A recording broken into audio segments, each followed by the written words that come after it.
జై శ్రీకృష్ణ సార్. జై శ్రీకృష్ణ. జై శ్రీకృష్ణ సార్. జై శ్రీకృష్ణ మ్యామ్. జై శ్రీకృష్ణ సార్. జై శ్రీకృష్ణ మ్యామ్.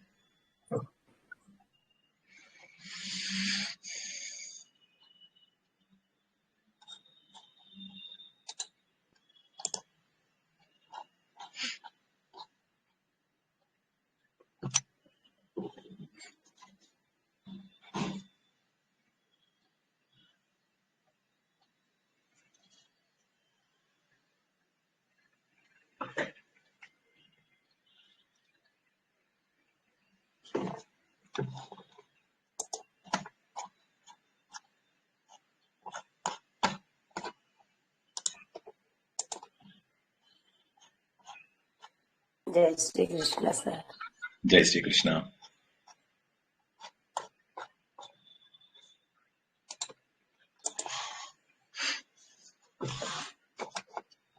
అంతరాయ తిమిరోపశాంతయే శాంత పావనమచింత్య వైభవం తం నరం వపుషి కుంజరం ముఖే మన్మహే కిమపి తుందిలం మహః వసుదేవసుతం దేవం కంసచానూరమర్ధనం దేవకీ పరమానందం కృష్ణో వందే జగద్గురుం శ్రీకృష్ణో వందే జగద్గురుం. జననీ జన్మభూమిశ్చ స్వర్గాదపి గరీయసి మాతృదేవో భవ. భగవద్బంధువులకు, ఆత్మస్వరూపులకు, సత్యాన్వేషులకు స్వాగతం, సుస్వాగతం. పరమ పవిత్రమైనటువంటి మాఘమాసంలో అమోఘమైనటువంటి జ్ఞానాన్ని తెలుసుకుంటున్నాం. ఆధ్యాత్మిక సాధన ఎందుకు చాలా మంది అడుగుతూ ఉంటారు. ఎందుకు చేయాలి మేము ఆధ్యాత్మిక సాధన? పూజలు పునస్కారాలు చేస్తాం, బోల్డంత పుణ్యం వచ్చేస్తుంది, పుణ్యం బాగా మూటగట్టేసుకుంటున్నాం, గుంపులుగా వెళ్తున్నాం, బోలెడన్ని పారాయణాలు చేస్తున్నాం. ఏం కావాలి ఇంకా? ఎన్టీ రామారావుని నాదెండ్ల భాస్కర్రావు గారు అని చెప్పేసి ఆ సమయం లోపల వారు గద్దె దింపేశారు. ఆ నెల లోపల చెట్టుగా కొట్టుకున్నారు రెండు వర్గాల వాళ్ళు, నాదెండ్ల భాస్కర్రావు గారి వర్గం వారు, రామారావు వర్గం వారు. రామారావు వర్గం వాళ్ళు అంటారు, నువ్వు ముఖ్యమంత్రి అయితే బల పరీక్ష చేయి ముందు అని. దానికి ఈనాడు పేపర్ లోపల ఒక జోక్ వచ్చేది అన్నమాట. కుర్చీలు విరిచాం, టేబుల్ విరగొట్టాం, మైకులు విరగొట్టాం, దొరికిన వాడిని దొరికినట్టుగా తన్నాం, ఇంకా బలం చూపించేది ఏముంది అని చెప్పేసేసి అలాగా చాలా మంది ఏం చేస్తున్నారు అంటే అజ్ఞానం పోగొట్టుకోవడానికి రకరకాల కర్మలు చేస్తున్నారు. ఈ కర్మల వల్ల అజ్ఞానం పోవడం లేదు కానీ అది మరింత మరింత మరింత వారిని ఊబిలోకి దించేస్తుంది. ఆ మధ్య ఒక చోట ఎక్కడో పారాయణమైంది. పారాయణంలో అందరూ ప్రసాదాలు తీసుకున్నారు. ఎవరో బయట నుంచి ఒక ఆవిడ వచ్చారు, ప్రసాదము దొరకలేదు, మరి ఏమైందో తెలియదు. లోపలికి వచ్చి నాకు కూడా ప్రసాదం ఇవ్వండి అన్నారు. ఎవరో చెప్పారు, చూడు ఆవిడ ఎవరో దేవతలాగే ఉంది అని చెప్పి. వెంటనే ఆవిడ చేతి లోపల నిమ్మకాయలు పెట్టారు, అవి పెట్టారు, ఇవి పెట్టారు, ప్రసాదాలు పెట్టారు. ఒక ఆవిడ ఏడుపులు మొదలెట్టింది, అమ్మా నా నా నా ఇది గుర్తించి నువ్వు వచ్చావా, నన్ను కరుణించి వచ్చావా అని చెప్పేసి. ఆవిడ కామ్గా ఉంది. ఇప్పుడు ఆవిడకి అర్థం కావడం లేదు ఏం జరిగింది అనేది, అర్థం కావడం లేదు. వీళ్ళందరూ దళాలు పెట్టేస్తున్నారు, వీళ్ళందరూ కూడా ఆవిడ కాళ్ళు పట్టేసుకుంటున్నారు, కాళ్ళు కడిగేస్తున్నారు, ఇవన్నీ చేస్తున్నారు అనమాట. ఎవరికి వాళ్ళే భక్తులు. మనము చాలా ఎక్కువ భక్తులము. మనం చూసి ఇక దేవుడు దిగి రావాల్సిందే అని చెప్పేసి ఆ పిచ్చి ఏడుపులు, ఇవన్నిటి వల్ల ఇదంతా కూడా అజ్ఞానం కిందకే వస్తుంది. ఇదంతా కూడా పూర్తి స్థాయి అజ్ఞానం. ఎందుకంటే ఆధ్యాత్మికత యొక్క ముఖ్య ఉద్దేశం ఏమిటి? మన లోపల పరిణతి రావడం. పరిణతి అంటే ఏంటి? పరిణతి అంటే ముందు రాగద్వేషాలు పోగొట్టుకోవడం. ఫస్ట్ తపోభిక్షీణ పాపానం. సో ముందుగా మనకు అందులోపల వీతానం రాగము పోగొట్టుకోవాలి, రాగద్వేషాలు పోగొట్టుకోవాలి. ఒక్కసారి ఆలోచించండి, మాకు రాగద్వేషాలు పూర్తిగా పోయాయి అన్న వాళ్ళు ఎంతమంది ఉన్నారు? ఈ రోజు మేము ప్యూర్గా అయిపోయామండి. కర్మకాండాలు ఇన్ని రోజుల పాటు పూజలు, పునస్కారాలు, నోములు, వ్రతాలు, అభిషేకాలు, తీర్థయాత్రలు ఇవన్నీ చేశాము. వాటి వల్ల మా లోపల కోపం తగ్గిపోయింది, మా లోపల రాగద్వేషాలు తగ్గిపోయాయి. ఇవి జరగడానికి కేవలము మేము ఈ పూజలు పునస్కారాలు ఇవన్నీ చేయడం ద్వారా మాలోని అహంకారం పోయింది, అందరి లోపల దేవుడు ఉన్నాడు అని చెప్పి ఎంతమంది చెప్పుకోగలరండి? ఈ గ్రూప్ లో ఎవరైనా మాట్లాడండి ఒక్కసారి. మొహమాట పడద్దు. నా కోసం అని చెప్పి నాకు నచ్చే జవాబులు చెప్పడం కూడా నాకు ఇష్టం అనిపించదు. మీ మనస్ఫూర్తిగా చెప్పండి. ఈ పూజలు పునస్కారాలు సంసారం అనేది అటువంటిది, అన్ని పైన చెప్పుకోవడమే, లోపల పుచ్చులు ఉంటాయి అన్ని మనకు. నేనేమన్నాను చెప్పండి? ఇప్పుడు నేనేమన్నాను? నా ప్రశ్న ఏంటి? రాగద్వేషాలు అని చెప్పినారు. రాగద్వేషాలు తీర్థయాత్రలు అన్ని చేయటం వల్ల పోయినాయా అని అడిగేస్తారు. తీర్థయాత్రలు కానీ లేకపోతే పూజలు, మీరు పూజలు, వ్రతాలు, నోములు, పారాయణాలు ఇవన్నీ చేశారు కదా, చేయడం వల్ల మీరు మీ లోపల పరిణతి వచ్చిందా? కొంతమందిలో వచ్చిండొచ్చు, నేను రాలేదని అనట్లేదు. ఎంత మార్పు వచ్చింది? మీరు ఒక 30 ఏళ్ళుగా చేస్తున్నారు కదా, ఎంత మార్పు వచ్చింది? పారాయణాలకు ఏం రాలేదు. అయితే అంటే రాగద్వేషాలు అంతగా ముందులాగా ఉండట్లేదు సార్. ద్వేషం వద్దు, వాళ్ళని వదిలిపెట్టేసి పక్కకి రావటం. రాగం అంటే సొంత వాళ్ళ మీద ఉంది, పిల్లల మీద ఇంకా మమకారం అలాంటివి అయితే ఉన్నాయి సార్. అవేం తగ్గినట్టుగా ఏం అనిపించలేదు. కాకపోతే బాధ్యతలు నిర్వర్తించాలి, రాగం నుంచి కూడా బయటికి రావాలి అన్న ఆలోచన అయితే వస్తుంది. కానీ ఇంకా పూజలు ద్వేషం అయితే పూజలు కాదు సార్. నేను అనేది సౌజన్య గారు కదా జవాబు చెప్పింది. సౌజన్య గారు, మీరు ఇన్ని రోజుల పాటు పూజలు పునస్కారాలు నోములు వ్రతాలు చేయడం ద్వారా మీకు మనుషుల మీద కోపం పోయింది, వీళ్ళ మీద వాళ్ళ మీద చాడీలు చెప్పేటటువంటి మనస్తత్వం పోయింది, వాళ్ళపైన వీళ్ళపైన అసూయ పోయింది. నేను అడిగింది కేవలం దాని గురించి అడుగుతున్నా. దీని కేవలం నా ప్రశ్న అది. కర్మకాండల వల్ల అయితే ఏం పోలేదు, చిత్తశుద్ధి కలుగుతుంది. కలిగిందా అమ్మ? మీకు కలిగిందా చిత్తశుద్ధి? మాధవి బెల్లారి గారు, మీరు ఇన్ని రోజుల పాటు పారాయణాలు అవి ఇవి చేయడం ద్వారా ఏమైందంటే మీ లోపల చిత్తశుద్ధి కలిగింది, కరెక్టేనా? కొంచెం మార్పు వస్తుంది కదా సార్. కాదు కదా, అంటే నేను అనేది మన ప్రవచనాలు వీటి వల్ల కాదు, మీరు కేవలం పూజలు చేయడం కాదు సార్. మామూలుగా ఈ కర్మకా పూజలు దాని వల్ల చిత్తశుద్ధి కలుగుతుంది, కానీ మోక్షం రాదు అని. మోక్షం పక్కన పడేసే వద్దు, మనకు ఈ జన్మలో మోక్షం వద్దు. మీకు చిత్తశుద్ధి కలుగుతోందా? కలిగిందా? పూజల వల్ల కానీ మీరు ఎక్కడికన్నా పారాయణం వెళ్ళగానే మీకు ఏంటంటే అందరూ దేవుళ్ళే, ఎందుకు ఇంకెవరిని ఏమి అనకూడదు, ఇంట్లో వాళ్ళని బయట వాళ్ళని ఏమి అనకూడదు, ఇవన్నీ మీకు కలిగాయా? మాధవి గారు? నాకైతే కలగలేదు.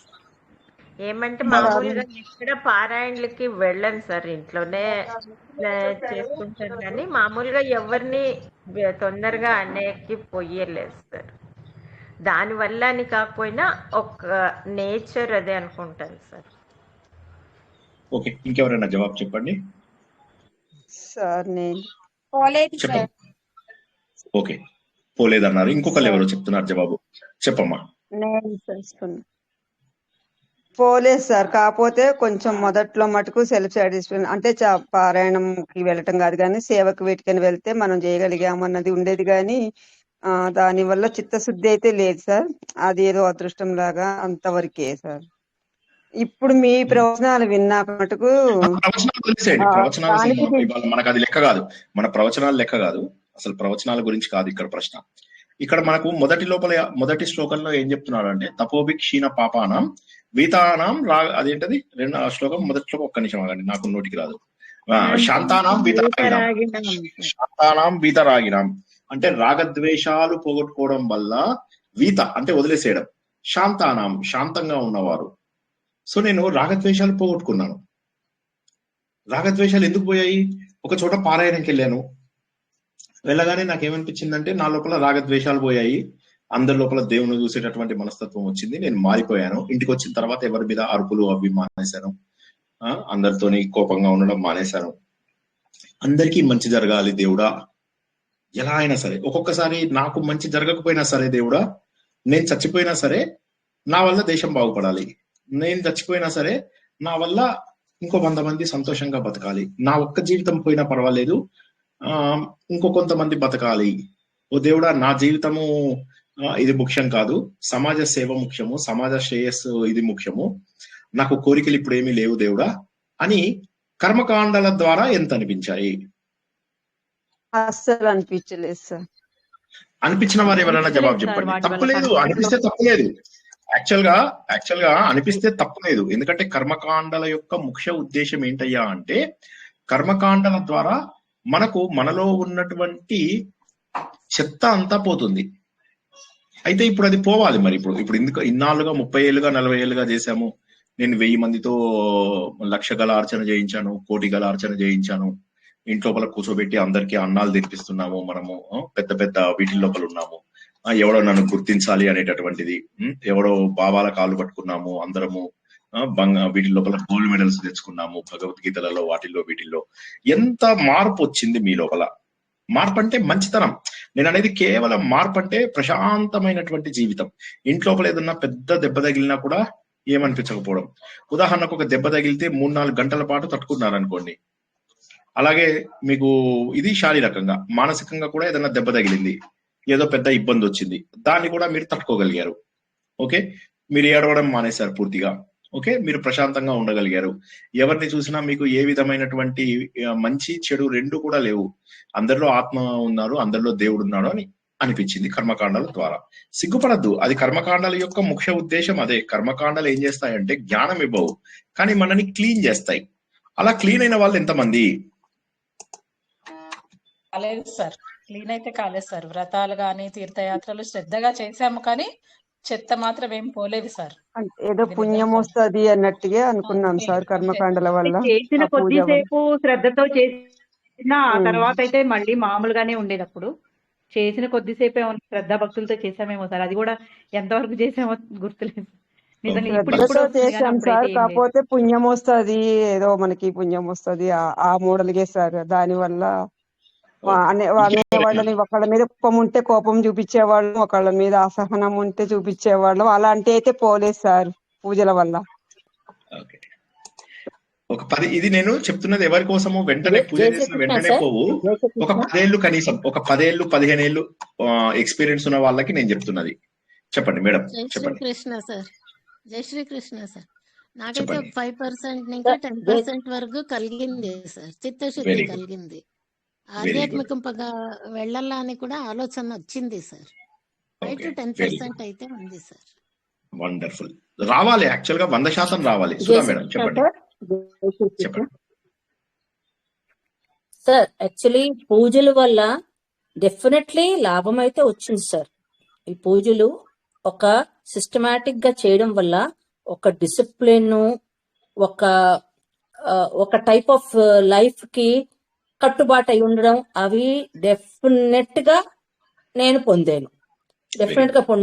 టైంకి లేవడం, టైంకి పూజ చేయాలా, ఇది అన్ని అది నన్ను ఈ ముందుకు తీసుకొచ్చిందని నాది గాఢమైన నమ్మకం సార్. అది నేను పారాయణలోకి ఎప్పుడు పోలేదు, నాకు టైము లేదు, నాకు ఇంట్రెస్ట్ లేదు. బట్ నేను చేసుకున్న పూజ, నా ఇంట్లో నేను చేసుకున్న పూజ నాకు చాలా తృప్తిని ఇచ్చింది sir. Definitely it help me. ఇంకెవరైనా మాట్లాడని వాళ్ళు దయచేసి మాట్లాడండి. మాట్లాడిన వాళ్ళు ఎలాగో మాట్లాడుతున్నారు కదా, మాట్లాడని వాళ్ళు ఎవరైనా మాట్లాడండి. చెప్పమ్మా.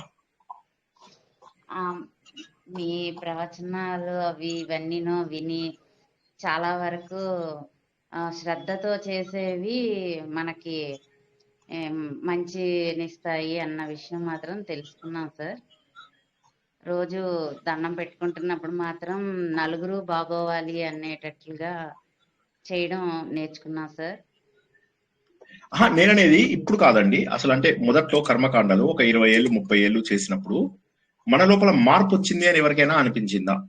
అది నేను అడుగుతున్నది. మార్పు అంటే ఇప్పుడు సుధామోహన్ గారు చెప్పినట్టుగా ఆధ్యాత్మిక మార్పు రాకపోవచ్చు, కానీ లైఫ్ లో డిసిప్లిన్ వచ్చింది అంటే నేను ఒప్పుకుంటాను. పాయింట్ అయితే ఒప్పుకుంటా.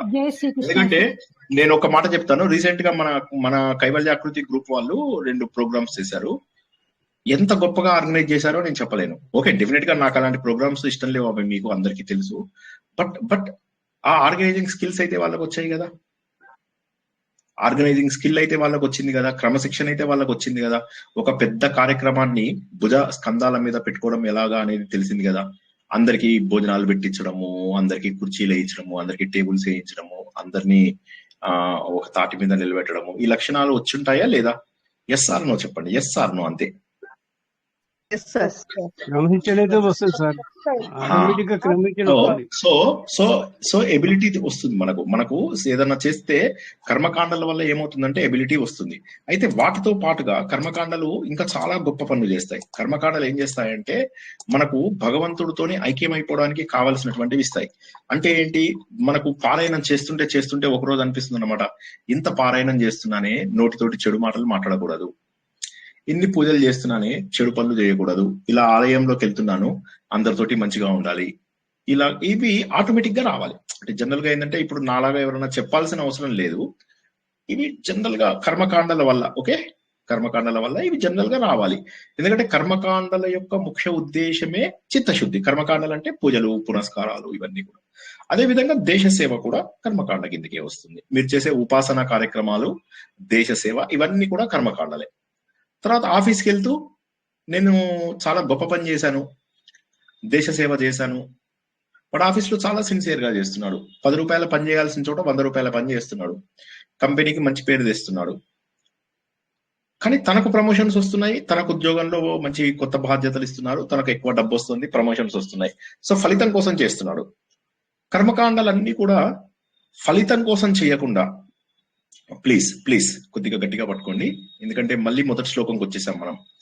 6 శ్లోకాలు 7 శ్లోకాలు చెప్పుకున్నాక మళ్ళీ మొదటి శ్లోకంలోనే ఎక్కువ చర్చ అవసరం అనిపించింది నాకు. అందుకని ఇవాళ కొద్దిగా చర్చ పెడదామని చెప్పేసి ప్రారంభించాను.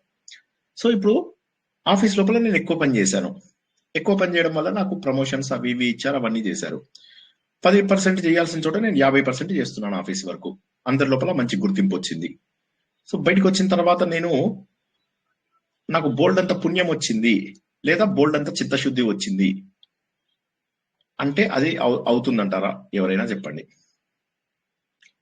హలో,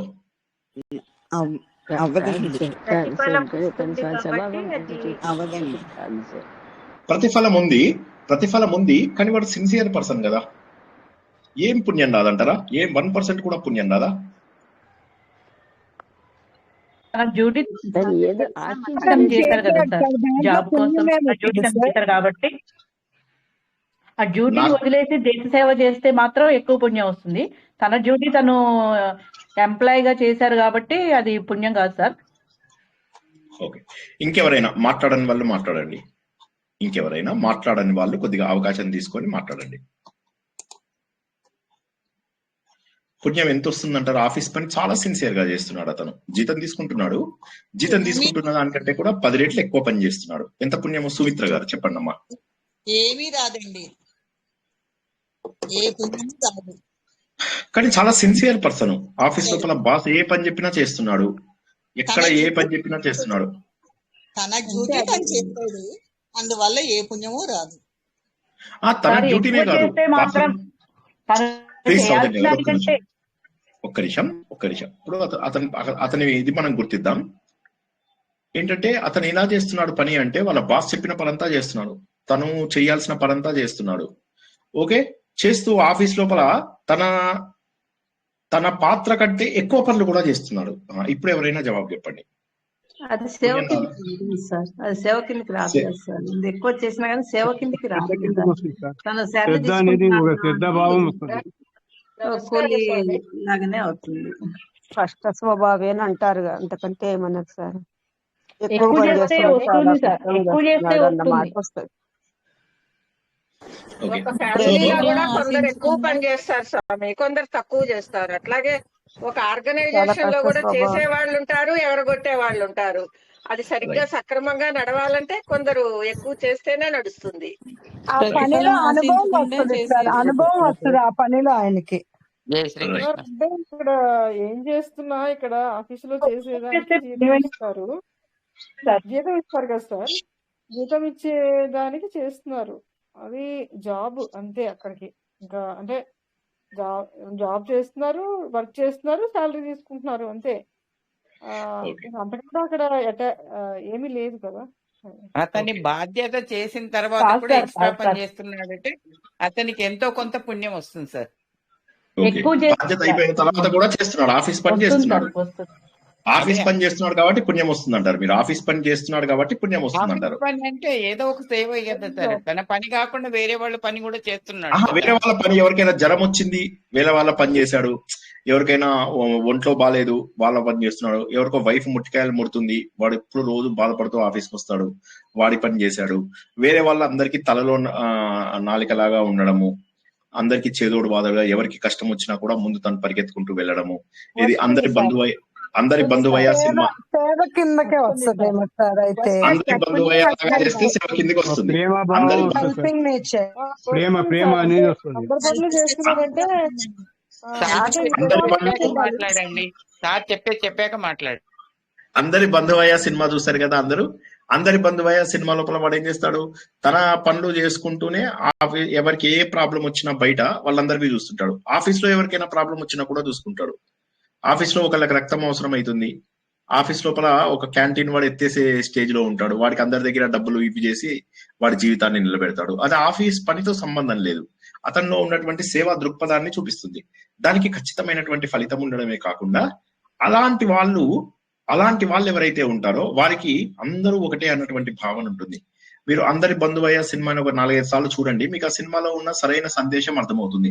అందులో ఒక రౌడీ దగ్గర కూడా తను ఎలా మాట్లాడతాడో ఇంటి దగ్గర ఉన్న వాళ్ళతో అలాగే మాట్లాడతాడు. అసలు ఈ హీరోయిన్ అమ్మాయి చాలా లోభి, అలాంటిది ఆమెని కూడా మార్చగలుగుతాడు, అందరితోని ఫ్రెండ్లీగా ఉండగలుగుతాడు. ఎందుకంటే ఎవరైతే నిస్వార్థంగా పనిచేస్తారో వాళ్ళకి లాభం ఉంటుందా లేదా అది పక్కన పెట్టేద్దాం, అది దేవుడు, అది పూర్వజన్మది. కానీ ఎవరైతే నిస్వార్థంగా ఉంటారో, ఎవరైతే వేరే వారి కోసమని పాటుపడుతూ ఉంటారో అప్పుడు వారి లోపల చిత్తశుద్ధి కలిగినట్టే లెక్క. ఓకే, ఈ పాయింట్ గుర్తుంచుకోండి అందరూ కూడా. ఏంటంటే వేరే వాళ్ళు మంచిగా ఉండాలి, వేరే వాళ్ళందరూ బాగున్న శత్రువులు కూడా బాగుండాలి. ఇప్పుడు చాలా మంది అంటారు కదా, ఈ కష్టము నా శత్రువుకు కూడా రాకూడదు అని అంటారు కదా, అదేనమాట. ఇంకా ఏమేమి రావాలి ఆధ్యాత్మికత లోపల? ఒకటేమో మనం ఇప్పుడు మళ్ళీ జాగ్రత్తగా వినండి, కర్మకాండాల వల్ల ఏం రావాలి, కర్మకాండాల వల్ల. అంతేగాని ఇప్పుడు ఆఫీస్ లోపల ఎవడో బద్దకిష్టి ఉంటాడు, వాడి పని మనం చేస్తే అదేమీ మనకు పుణ్యం రాదు, వాడిని బద్దకిష్టిని ఎంకరేజ్ చేసినట్టు అవుతుంది. అదే విధంగా ఆలయంలోకి వెళ్ళిపోయి తిరుపతి లోపల మీరు దేవుడికి మీ కోరిక కోసం అని చెప్పేసి 10,000 వేస్తారనుకోండి, అక్కడ బొజ్జలు వేసుకుని ఉంటారు, రెడీగా ఉంటారు వాళ్ళు, చైర్మన్లు వాళ్ళు వీళ్ళు. మీరు అట్లా పైనుంచి వేస్తుంటారు, వాళ్ళ కింద నుంచి క్యాచ్లు పడుతూ ఉంటారు. సో డబ్బు అనేది ఏ రూపంలో తీసుకున్నా తప్పే, డబ్బు ఏ రూపంలో తీసుకున్నా తప్పే వేరే వాళ్ళ దగ్గర. సో డబ్బు తీసుకోకుండా మనం ఉండగలుగుతున్నామా, లోభాన్ని పోగొట్టుకున్నామా? ఓకే, మొదటిది అయిపోయింది సేవ. రెండోదా కొద్దిగా ఇవాళ కర్మకాండాల యొక్క దీన్ని మనము వికృత చేష్టలని తెలుసుకుందాం. మొదటిది ఏంటంటే సేవాభావం. అంటే అందరి లోపల మనము సహాయం చేయగలగాలి, ఎవరిని ద్వేషించకూడదు. నేను ఇంతకుముందు మీ అందరికి 1 crore టైమ్స్ చెప్పాను, ఎవరైనా నచ్చకపోతే పక్కకి వెళ్ళిపోవడానికి ప్రయత్నం చేయండి, ద్వేషించకండి. ఎందుకంటే ద్వేషించినట్టయితే శ్రీకృష్ణ భగవానుడు ఏమన్నాడు, వారందరిలో ఉండేది నేనే, కాబట్టి వీళ్ళందరూ నన్ను ద్వేషించినట్టే అన్నాడు శ్రీకృష్ణ భగవానుడు. కాబట్టి దయచేసి ద్వేషించవద్దు. ఓకే, మొదటి పాయింట్. రెండవ పాయింట్, ముఖ్యమైనటువంటి పాయింట్ ఏంటంటే మన లోపల మార్పు రావాలి. ఏంటంటే ఇక్కడ ప్రశాంతంగా ఉండాలి, శాంతానాం వీతరాగినాం. అక్కడ ఆ ఒక్క పాయింట్ మీద మనం ఇవాళ రోజంతా డిస్కస్ చేసుకుందాం. శాంతంగా ఉంటారు ఎవరైతే ఈ రాగ ద్వేషాలు పోగొట్టుకుంటారో వారు ప్రశాంతమైనటువంటి స్థితిలో ఉంటారు. రాగద్వేషాలు ఎలా పోతాయి అంటే విపరీతమైన మోహాన్ని, నాకు మనవళ్ళు పుట్టారు, నాకు వాళ్ళతోటి ఎంజాయ్ చేయాలి, వాళ్ళే నాకు లోకము, వాళ్ళని వదిలి నేను ఉండలేను, ఎంత ప్రేమ ఎందుకు కల్పించాడు దేవుడు, ఏదో నా పూర్వజన్మ అదృష్టం కాబట్టి నాకు మనవళ్ళనిచ్చాడు, మనవరాళ్ళనిచ్చాడు, నేను వాళ్ళతో కాకపోతే ఎలాగా. చిన్న పిల్లలు ముద్దుగా అనిపిస్తారు, వాళ్ళు పెద్దగా అయ్యాక కూడా ముద్దు అనిపిస్తారు. యాక్చువల్లీ మనవళ్ళు మనవరాళ్ళు పెద్ద అయ్యాక కూడా ముద్దు అనిపిస్తారు, మన పిల్లల కంటే కూడా ఎక్కువ ముద్దు అనిపిస్తారు. కాబట్టి అమ్మా ఎంత నా చిట్టి తండ్రి, నా చిట్టి బంగారమే, నా చిట్టి తల్లే అని అనుకుంటూ ఉంటామా లేదా? నా పాప 21 years, ఇప్పటికి కూడా నాకు ఎట్లా ఉంటుందంటే స్మాల్ బేబీ లాగానే ఉంటుంది. అది అది అది సహజం. కానీ అది మళ్ళీ మనం మనవళ్ళ మీదకి, ముని మనవళ్ళ మీదకి, వీళ్ళందరి మీదకి తీసుకెళ్లడం ఎంతవరకు కరెక్ట్ అనేది ఒకసారి ఆలోచించండి. తర్వాత రెండోది ఏంటి, వారికి క్షేమం కోరుకోవడము వేరు, కానీ పని కట్టుకుని వాళ్ళకి రోజు కాల్ చేసి ఎలా ఉన్నావు, ఇంట్లో ఏం వంట చేసావు, ఏం చేసావు, ఇవన్నీ కూడా రాగం కిందకే వస్తాయి.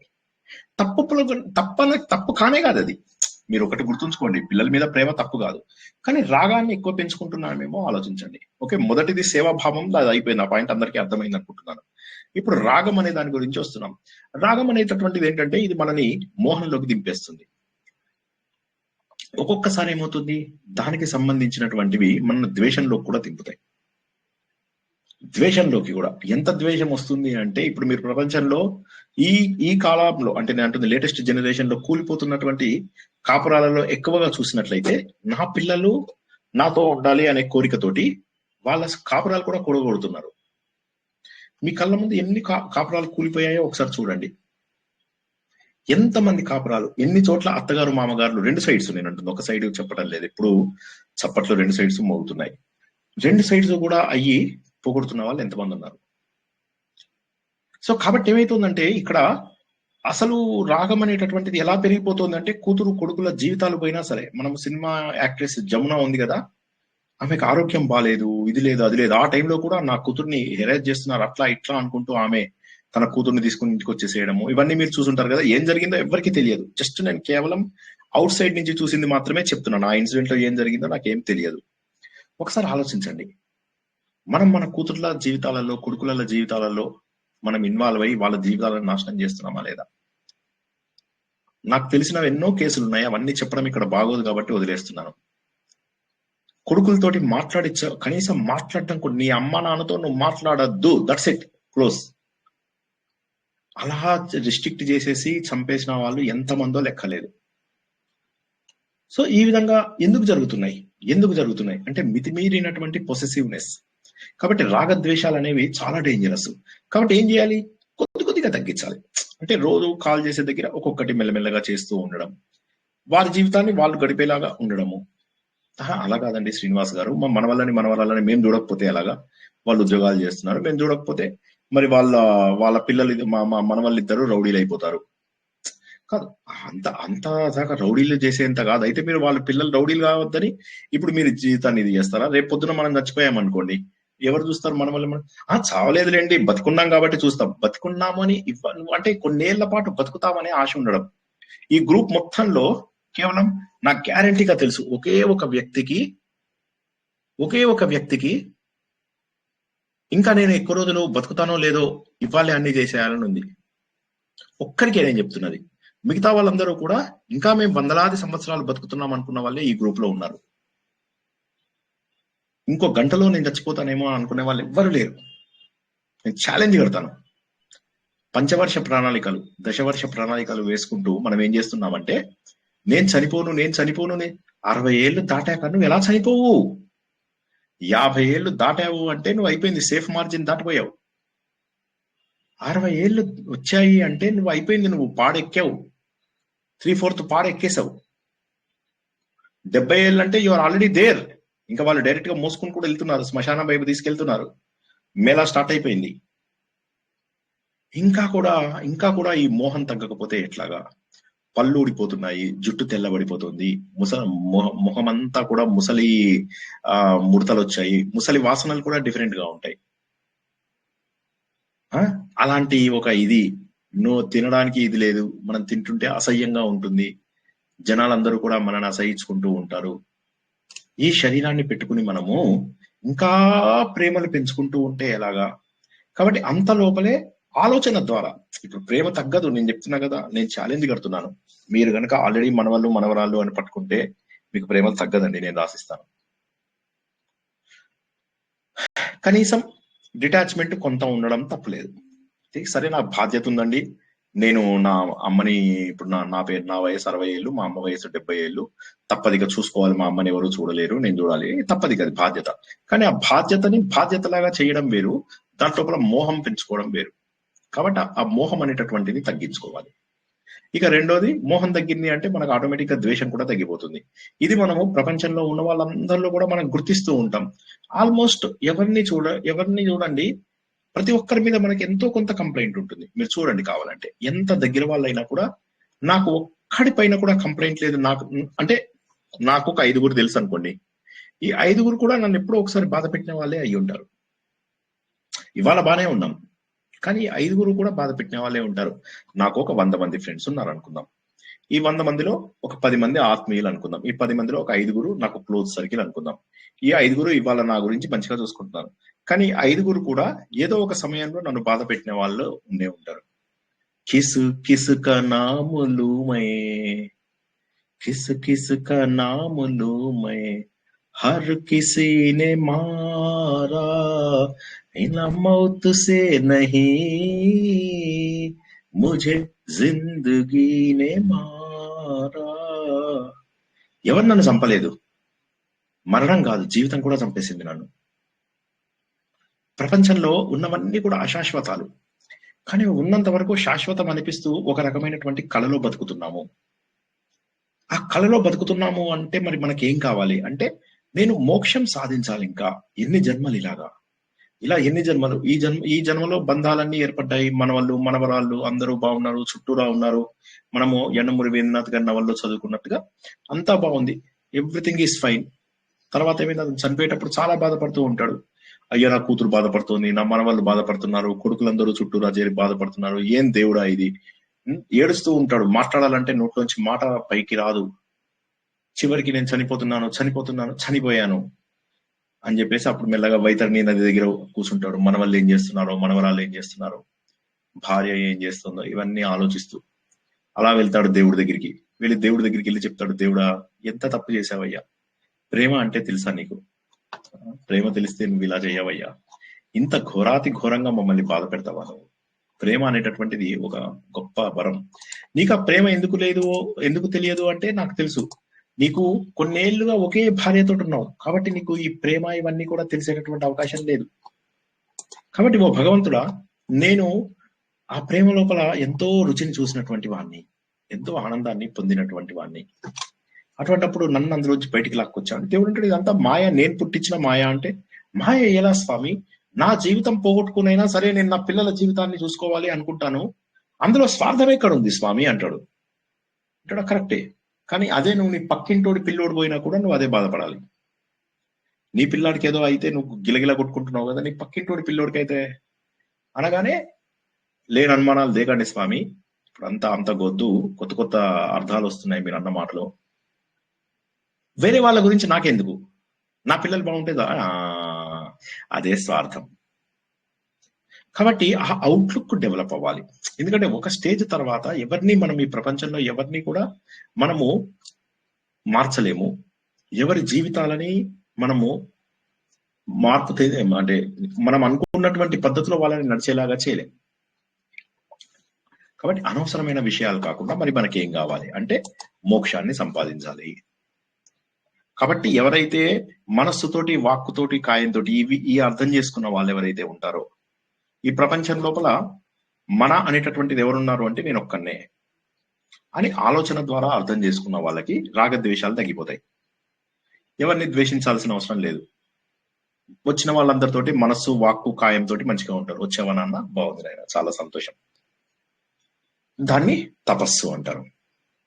ఈ తపస్సు ద్వారా మనలో ఉన్న దోషాలు పోతాయి. తపస్సు అంటే ఇలా కూర్చొని తపస్సు చేస్తే అది కాదు. ఆ తపస్సు కూడా ఈ మధ్య జనాలు ఎలా చేస్తున్నారంటే అలా అదేదో మెడిటేషన్ చేసినట్టుగా చేస్తుంది. అదే మెడిటేషన్ కాదు. అది మెడిటేషన్ అంటే మనసు స్థిరంగా ఉండాలి, నీ మాట స్థిరంగా ఉండాలి, నువ్వు చేసే పని స్థిరంగా ఉండాలి. సో ఈ మొదటి శ్లోకము మాటకి ప్రతి క్లాస్ లో మనం రివైజ్ చేసుకోవాల్సిన అవసరం ఉంది. తపస్సు ద్వారా మన దోషాలను తగ్గించుకోవాలి. తపోభిక్షీణ పాపానాం శాంతానాం వీతరాగినాం ముముక్షూనాం అపేక్షయోయం ఆత్మబోధో విధీయతే. ముముక్షూనాం, ఈ ముముక్షుత్వం మాత్రమే నాకు కావాలి, మోక్షం మాత్రమే నాకు కావాలి. అపేక్షయోయం, అది తప్ప నాకు ఇంకా ఆపేక్ష ఏది లేదు, ఏది నాకు కావాలి అని నేను కోరుకోవడం లేదు. అది ఒక్కటి వస్తేనే ఇటువంటి వారికి మాత్రమే ఈ ఆత్మబోధ నేను అర్థం చేయిస్తాను. ఈ ఆత్మబోధ ఎలాంటి వాళ్ళకి బాగా ఉపయోగపడుతుంది అంటే నిజంగా రాగద్వేషాలు పోగొట్టుకున్న వాళ్ళకి. సో ఇప్పటికైనా ఆలోచించండి. అమ్మో నన్ను అందరూ గుర్తించారు. నీకు తెలుసా, నిన్న ఎవరో శంకర్ మఠం నుంచి వచ్చారు, ఆయన చెప్పులు నాకు ఇచ్చారు. ఇలా ఆయన అటుపోతుంటే అటు, ఇటుపోతుంటే ఇటు. ఆయనకు విసుగొచ్చి ఇలా వదిలేటట్టు లేదు ఈ దెయ్యం అని చెప్పి ఆవిడ గోనె సంచిలో ఆవిడ జోలిలో వాడేశాడు. యాక్చువల్గా ఆయన దాన్ని 1,00,000 రూపాయలకు అమ్ముకుందాం అనుకున్నాడు. ఈవిడ ఇలా వెంటబడేసరికి చీ నీ అమ్మ అని చెప్పేసి తిట్టుకొని ఆవిడ ఒళ్ళో పడేశాడు.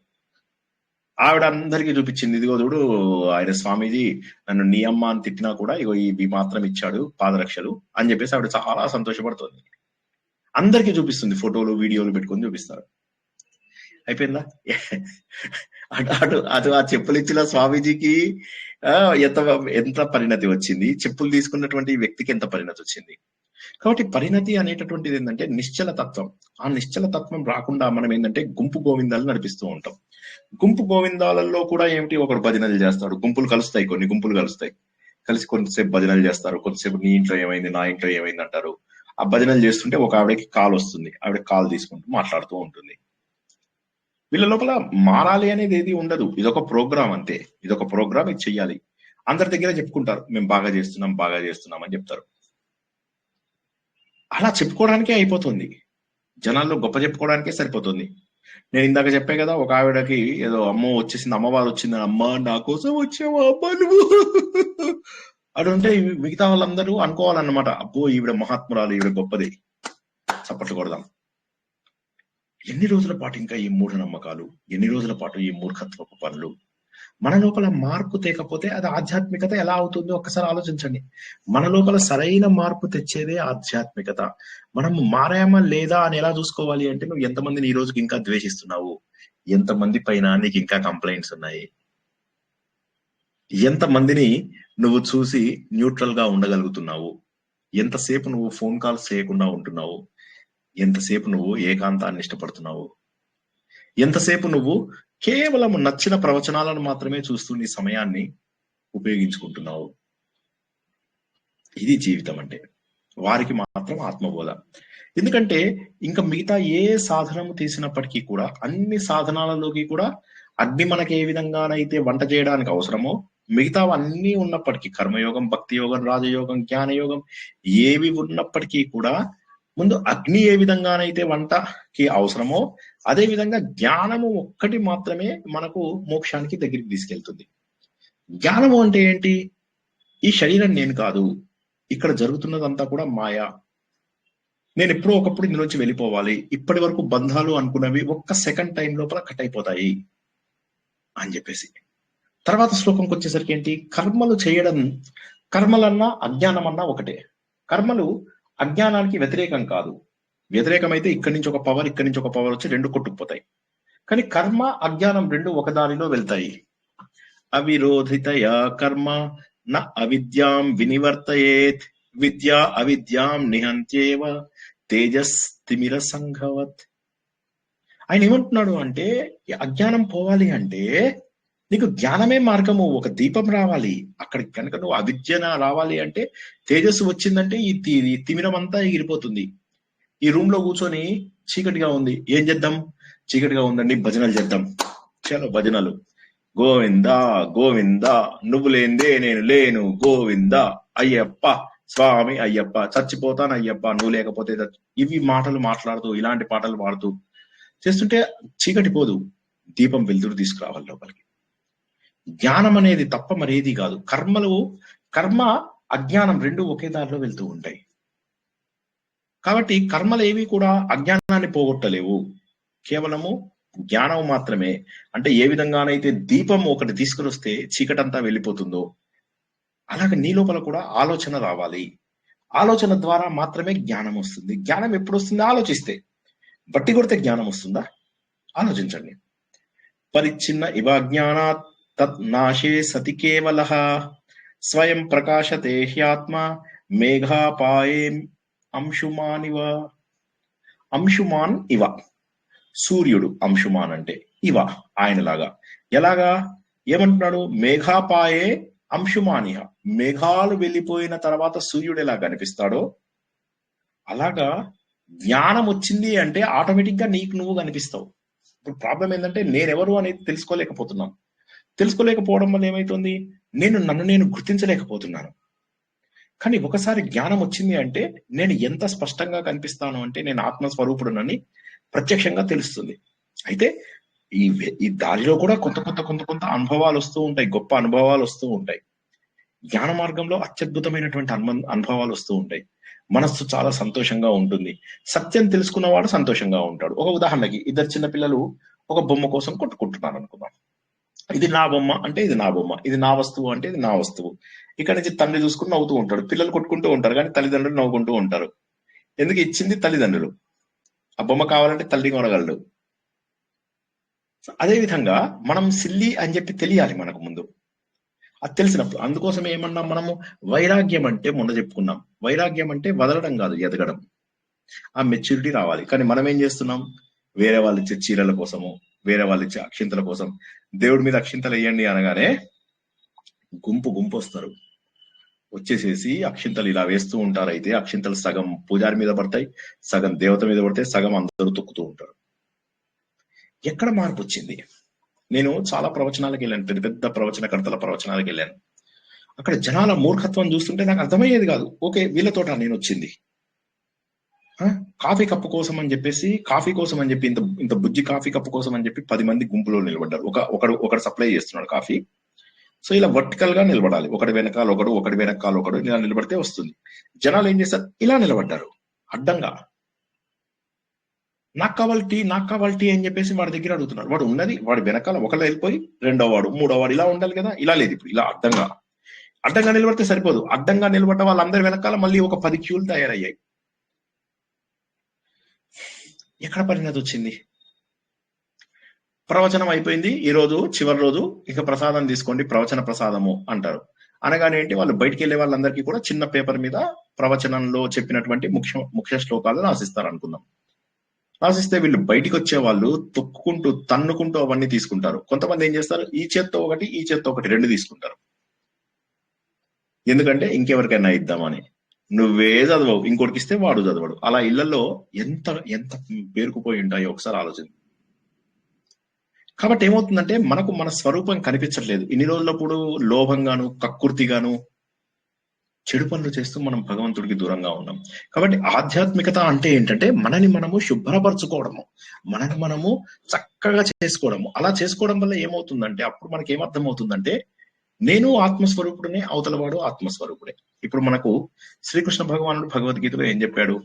ఒక ఏనుగు, ఒక ఆవు, ఒక కుక్క, ఒక చండాలుడు, కుక్క మాంసం తినేవా, ఇన్నిటిలలో భగవంతుడు ఉన్నాడు అని చెప్పి చూడమని చెప్పాడు కదా. అందరిలో సమదర్శిన అంటే అందరిలో కూడా సమంగా చూడగలిగేటటువంటిది రావాలి.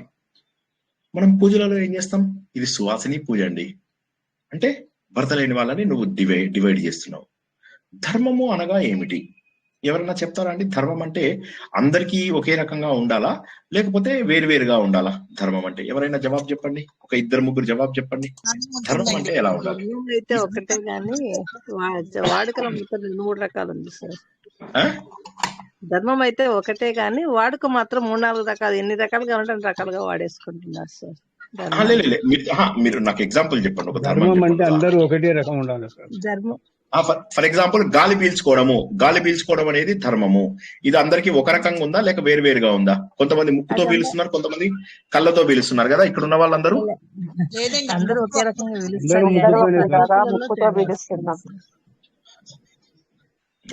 ఓకే. తర్వాత నీరు అందరికి దాహం తీరుస్తుందా లేక కొంతమందికి దాహం తీరుస్తుందా? అందరికీ ఒకేలాగా దాహం తీరుస్తుంది సార్. భగవంతుడు అంటారు కదా సార్, మీరు భగవంతుడు పంచాయతీలో పక్షపాతం ఉండదు. రైట్,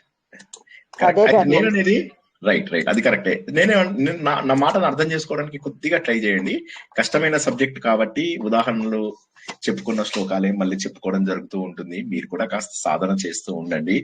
మీకు అర్థమైన ఏదో ఒక రోజు అర్థమవుతుంది.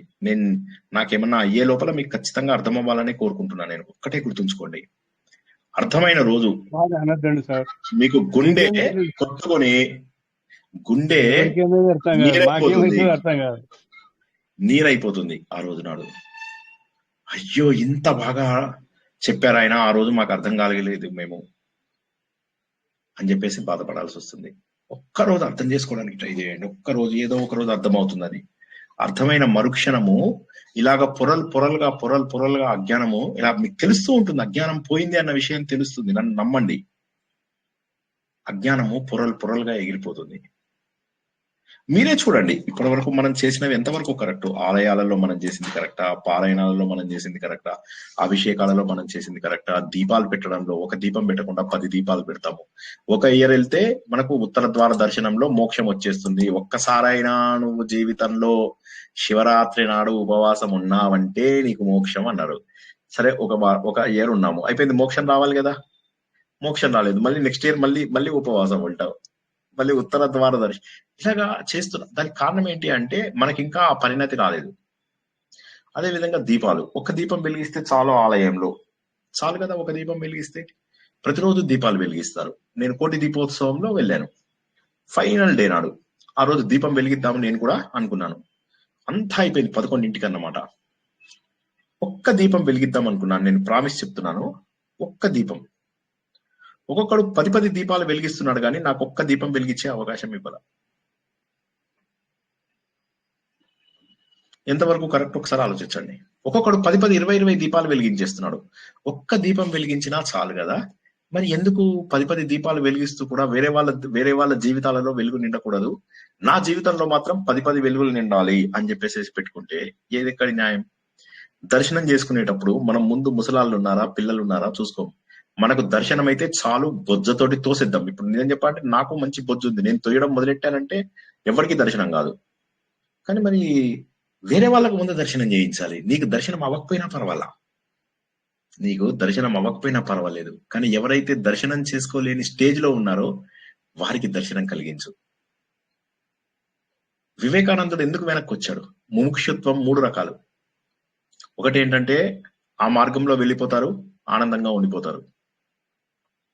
ఇంకో కొంతమంది ఆ మార్గంలో ఉంటారు, సమాజంలోనే ఉంటారు, ఎవరితోని ఏమి పెట్టుకోరు, వాళ్ళది వాళ్ళు ఆనందంగా ఉంటారు. 3వ కేటగిరీ వివేకానందుడు.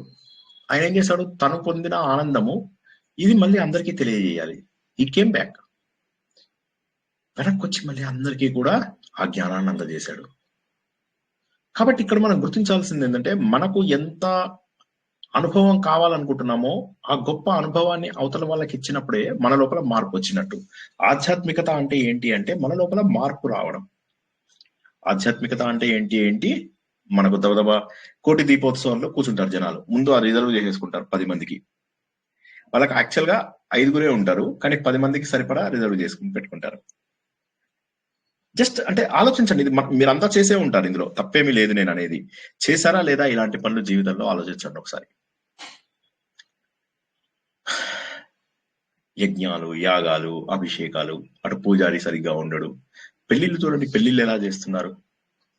కాబట్టి అజ్ఞానం పోదు, కానీ అజ్ఞానం పోయినప్పుడు మాత్రం ఒక్కసారి తెలుస్తుంది. ఇప్పుడు నేను చెప్పాను కదా, నేనున్నా లేకున్నా రేపు ఏదో ఒక రోజు మీకు తెలుస్తుంది. ఆ తెలిసిన రోజు నాడు పొరలుగా అజ్ఞానం విడిపోయి సూర్యుడు కనిపిస్తాడు. మేఘోపాయే అంశుమానివ. మేఘములు పోయిన తర్వాత సూర్యుడు ఏ విధంగానైతే మీకు కనిపిస్తాడో ప్రత్యక్షంగా చాలా క్లియర్ గా అలా. ఎందుకంటే మనం ఏమనుకుంటున్నామంటే ఎంతసేపు కూడా ఒక మబ్బులోంచి ఇటు వస్తున్నాడు సూర్యుడు, ఇంకో మబ్బులోంచి అటు వస్తున్నాడు సూర్యుడు, ఆ మబ్బులోంచి ఇటు వస్తున్నాడు, ఇక్కడ ఒక సూర్యుడు పరిచ్ఛిన్నంగా చూస్తున్నాం. అంటే హీఈస్ లిమిటెడ్ బై మబ్బు యొక్క అవైలబిలిటీ. మబ్బు ఎంత ఉందో అందులోంచి కొంత దొరుకుతున్నాడు మనకు సూర్యుడు, అంతే. కానీ ఒకసారి మబ్బులు తొలగిపోయిన తర్వాత ఎంత అద్భుతంగా కనిపిస్తాడు. ఎంత బ్యూటిఫుల్ ఎగ్జాంపుల్ చూడండి. ఇంతకు ముందటి ఎగ్జాంపుల్ లో ఏమని చెప్పాడు? ఒక అగ్గిపుల్ల తీసుకురాగానే చీకటంతా ఎగిరిపోయింది, నీకు కావాల్సింది అగ్గిపుల్ల, అంతేగాని నువ్వు రూమ్ లో కూర్చొని ఎన్ని భజనలు చేసావనేది కాదు. అంతకుముందు ఏం చెప్పాడు? నువ్వు వంట చేయడానికి ఎన్ని అవసరమైనా అన్నిటికంటే ముఖ్యమైనటువంటిది జ్ఞానము. ఏ విధంగానైతే వంటకు అగ్ని అవసరమో నీకు జ్ఞానం అవసరమో మోక్షం తెచ్చుకోవడానికి. సో కర్మకాండాలని పూర్తి స్థాయిలో ఈయన గ్రహిస్తున్నాడు, ఇష్టపడడం లేదు. ఆయన ఏమంటున్నాడు? ఇది మనం తప్పుగా ఉన్నాము కాబట్టి మనకి ఏం చేస్తున్నాడు తర్వాత ఆయన? అజ్ఞాన కలుషం జీవం జ్ఞాన అభ్యాస్ వినిర్మలం కృత్వా జ్ఞానం స్వయం నశ్యేత్ జలం కథకరేణువత్. చక్కగా విడదీస్తూ చెప్పాను, జాగ్రత్తగా వినండి. అజ్ఞాన కలుషం అయిపోయింది, జీవితం అంతా కూడా అజ్ఞానంతో నిండిపోయింది. ఎందుకంటే మనకు చెప్పలేదు ఎవరు, అమ్మ నాన్న చెప్పలేదు, వీళ్ళు వాళ్ళు చెప్పలేదు. అందువల్ల ఏమైపోయింది, మనము తప్పుదారిలో వెళ్ళిపోతూ ఉన్నాం. మీరు మీ పిల్లల్ని తప్పుదారిలో తీసుకెళ్తారు, వాళ్ళు వాళ్ళ పిల్లల్ని తప్పుదారిలో తీసుకెళ్తారు. నేను ఎప్పుడు చెప్పే ఉదాహరణ ఒకసారి జ్ఞాపకం తెచ్చుకోండి. ఏం చెప్పాం మనము?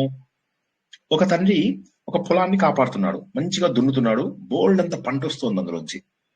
కొడుకులు ఏమన్నారంటే, ఒరే జాగ్రత్త, బయట ఈ పొలాన్ని కాపాడుకోవాలి మనము, కాబట్టి బయట కంచెని జాగ్రత్తగా కాపాడండి, కంచె మాత్రము ఏమి జంతువులు రాకుండా చూసుకున్నట్టే.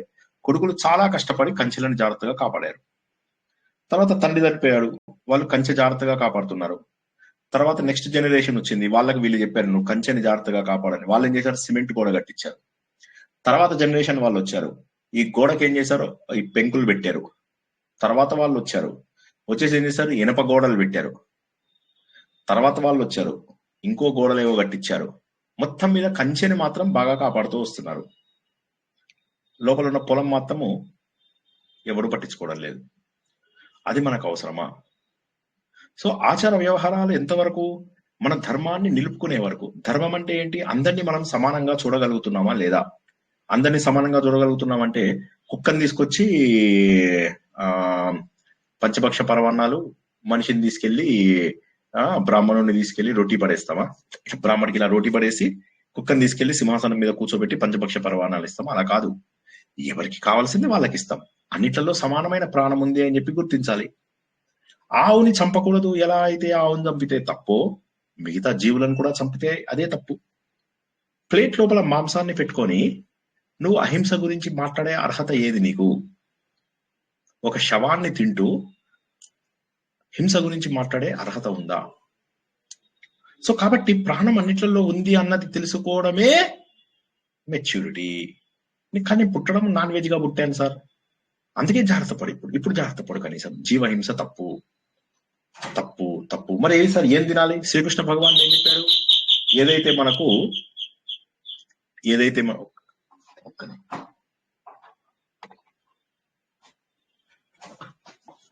ఏదైతే భూమిలోంచి వచ్చిందో అది తినమని చెప్పేసి శ్రీకృష్ణ భగవానుడు చెప్పాడు కదా. శ్రీకృష్ణ భగవానుడు చాలా క్లియర్ గా చెప్పాడు, ఏదైతే నీకు భూమిలోంచి వచ్చిందో దాన్ని తప్పక తిను అని చెప్పేసి చెప్పాడు కదా మహానుభావుడైనటువంటి శ్రీకృష్ణుడు. అదే విధంగా మనం అది చెయ్యాలి కదా. అందరినీ సమానంగా చూస్తూ, అందరినీ కూడా మనము వివిధ పద్ధతులలో చూస్తూ ద్వేషించడం ఎందుకు? నచ్చకపోతే నేను ఇంతకుముందు చెప్పినట్టుగా దూరంగా ఉంటే సరిపోతుంది కదా. ఉదాహరణకి నాకు కుక్కలు ఉన్నాయి. కుక్కలు అంటే నాకు చాలా ఇష్టము, కానీ అవి మనకు కరుస్తాయేమో అని భయం. నాకు కుక్క పిల్లలు అవి అంటే చాలా ఇష్టం, కానీ అవి కరుస్తాయేమో అని భయం. నాకు కుక్క పిల్లలు ఇష్టం అని చెప్పేసి మా అపార్ట్మెంట్ లో కొంతమంది చిన్న పిల్లలందరూ కూడా కుక్క పిల్లలు కొనుక్కున్నారు. మా వైఫ్ చెప్పింది, ఇట్లా అంకుల్ కి కుక్క పిల్లలు అంటే చాలా ఇష్టము, ఒక్కొక్కసారి అమెజాన్ లో కూడా వెతుకుతాడు కుక్క పిల్లల కోసము అని చెప్తే వాళ్ళందరూ కుక్క పిల్లలు తీసుకుంటే నా దగ్గరికి వచ్చారు. చూడండి కొంచెం లేదు దబదబా ఎట్లా అంటే ఏదో ఇదే ఎత్తినట్టుగా సోఫా మీదకి ఎక్కి నిలబడిపోయా, ఎగురుతున్నాను. వాళ్ళేమో అంకుల్ చిన్న బుద్ధి కుక్క పిల్ల వాళ్ళు ఏం చేస్తుంది, ముట్టుకోండి ఊరికే అని ఇలా ముట్టుకోవడానికి దగ్గరికి వచ్చి ఇలా ముట్టుకొని వదిలేసా. అవి ఇళ్ళంతా పరిగెడుతున్నాయి. I enjoy that. అలవాటు లేకపోవడం అంతే, అది అలవాటు లేకపోవడం, కానీ చాలా ఇష్టం. అంటే ఏమంటున్నానంటే అన్నిట్లలో జీవం ఉందని తెలుసు కదా. ఇప్పుడు మీదే చైనాకి వెళ్ళారంటే కుక్కల్ని కూడా కోసుకు తింటారు. మా బాస్ ఒక ఆయన జపాన్ లో పనిచేసేవాడు. అక్కడ వాళ్ళలో వాళ్ళు ఎవరో కొట్టుకుంటుంటే ఏమైంది అని అడిగితే వీడు నా కుక్కను కోసుకు తిన్నాడని చెప్పేసి కొట్లాడుతున్నట్ట. వాడికి ఏమో పాపం మాంసం తినాలనిపించింది, కుక్కను కోసుకు తినేశాడు. సో మీకు తప్పైంది, వేరే వాడికి తప్పవకపోవచ్చు, కానీ ధర్మం అనేది మాత్రం అందరికీ కాన్స్టెంట్. ధర్మం అంటే ఏంటి? ఆకలి, అది ధర్మం. వర్షం పడడం, అది ధర్మం. గాలిలో ఆక్సిజన్ ఉండడం, అది ధర్మం. బంగారం అనేటటువంటి తుప్పు పట్టకుండా ఉండడం, అది ధర్మం. ఇనుము తుప్పు పట్టడం, అది దాని ధర్మం. అదే విధంగా మనకు చెప్పినటువంటివి ధర్మం. మనది మతం కాదు, మనది ఒక ధర్మం. మనం ఏం చేస్తున్నాము? మత విశ్వాసాలు. కొంతమంది ఏమో నాకు అమ్మవారు తప్ప ఏమీ వద్దండి అంటారు. కొంతమంది అంటారు నన్ను శివుడు కాపాడతాడు అంటారు. కొంతమంది విష్ణువు కాపాడతాడు అంటారు. అదేంటి? పరబ్రహ్మ ఒక్కడే కదా. ఇందులోపల ఎందుకు ఇంత డివైడ్ చేసాము? పరిచ్ఛిన్నం ఎందుకు చేశాము? You are limiting God by your own beliefs, your own belief system. దానివల్ల ఏమవుతుంది? నువ్వు దేవుణ్ణి కూడా ఆఖరికి చేస్తుంటే దాన్ని మతం అంటారు. ఇప్పుడు ఫర్ ఎగ్జాంపుల్ ఒక్కసారి ఆలోచించండి. నువ్వు విష్ణుమూర్తిని పూజిస్తున్నావు, నేను శివుని పూజిస్తున్నా, వీడు క్రిస్టియన్ని యేసుక్రీస్తుని పూజిస్తున్నాడు. ఎవరిది తప్పంటారు? హలో, ఈ ముగ్గురులో ఎవరిది తప్పంటారు? ఒకళ్ళు విష్ణుని పూజిస్తున్నారు, ఒకళ్ళు శివుడు పూజిస్తున్నారు, ఒకళ్ళు యేసుక్రీస్తుని పూజిస్తున్నారు. ఎవరిది తప్పు? ఎవరు ఇందులో చెడ్డవాళ్ళు? ఎవరు కాదు సార్, ఎవరు అంటే అక్కడ వ్యక్తి రూపంలోనే అందరూ దేవుడు ఒక్కడే పూజిస్తున్నారు సార్. ముగ్గురు పరమాత్మ తత్వంగా పూజించట్లేదు కదా. అండ్ వీళ్ళందరూ కూడా పరబ్రహ్మ తత్వంగా పూజించట్లే. వీళ్ళందరూ కూడా పరబ్రహ్మ తత్వంగా, ఈయన పరబ్రహ్మ అందరిలో ఉండే దేవుడు అనుకోవట్లా. విష్ణుమూర్తి భక్తులు విష్ణుమూర్తే గొప్పవాడు అంటున్నారు. వాళ్ళు శివపురాణాన్ని చూస్తే ఇలా పారేస్తారు ఫస్ట్. అదే విధంగా క్రిస్టియన్స్ ఉన్నారు, వాళ్ళకి హిందూ మతం ఇష్టం లేదు. సో మతం అనేటటువంటిది విశ్వాసాలపైన ఆధారపడి ఉంటుంది. అంటే ఆ విశ్వాసాలు ఏంటంటే అందరికీ అచ్చొచ్చేవి కాదు విశ్వాసాలు. కానీ ప్రపంచంలో ప్రాణం అనేది మన ప్రాణము లేకపోతే ఎక్కడో తుర్క దేశాల్లో ఉన్న వాళ్ళ ప్రాణము రెండు వేరు వేరు కదండి. అవునా? మన ప్రాణం వేరు, సిరియా లోపల ఉన్న వాళ్ళ ప్రాణం వేరు. కరెక్టేనా? హలో, పాకిస్తాన్ వాళ్ళ ప్రాణం వేరు. సార్ అందరిది ఒకటే సార్, అందరిది ఒకటే, అందరిది ఒకటే. సో దాన్ని ధర్మం అంటారు. సో ఇప్పుడు మీకు అర్థమైందా? మనది సనాతన ధర్మం. ఒక్కసారి ఎవరైనా చెప్పండి, మన మతం పేరేంటి? ఇంకో ఒక 4-5 చెప్తే నేను సంతోషపడతాను. మన మతం పేరేంటి? సనాతన ధర్మం. ఇంకెవరైనా చెప్పండి, మన మతం పేరేంటి? సనాతన ధర్మం అండి. మతం కాదు, సనాతన ధర్మం. సో మతం అనేటటువంటి ఇది అర్థం చేసుకోవాలి మనం. ఇది అర్థం చేసుకుంటే ఆత్మబోధ సులువైతుంది.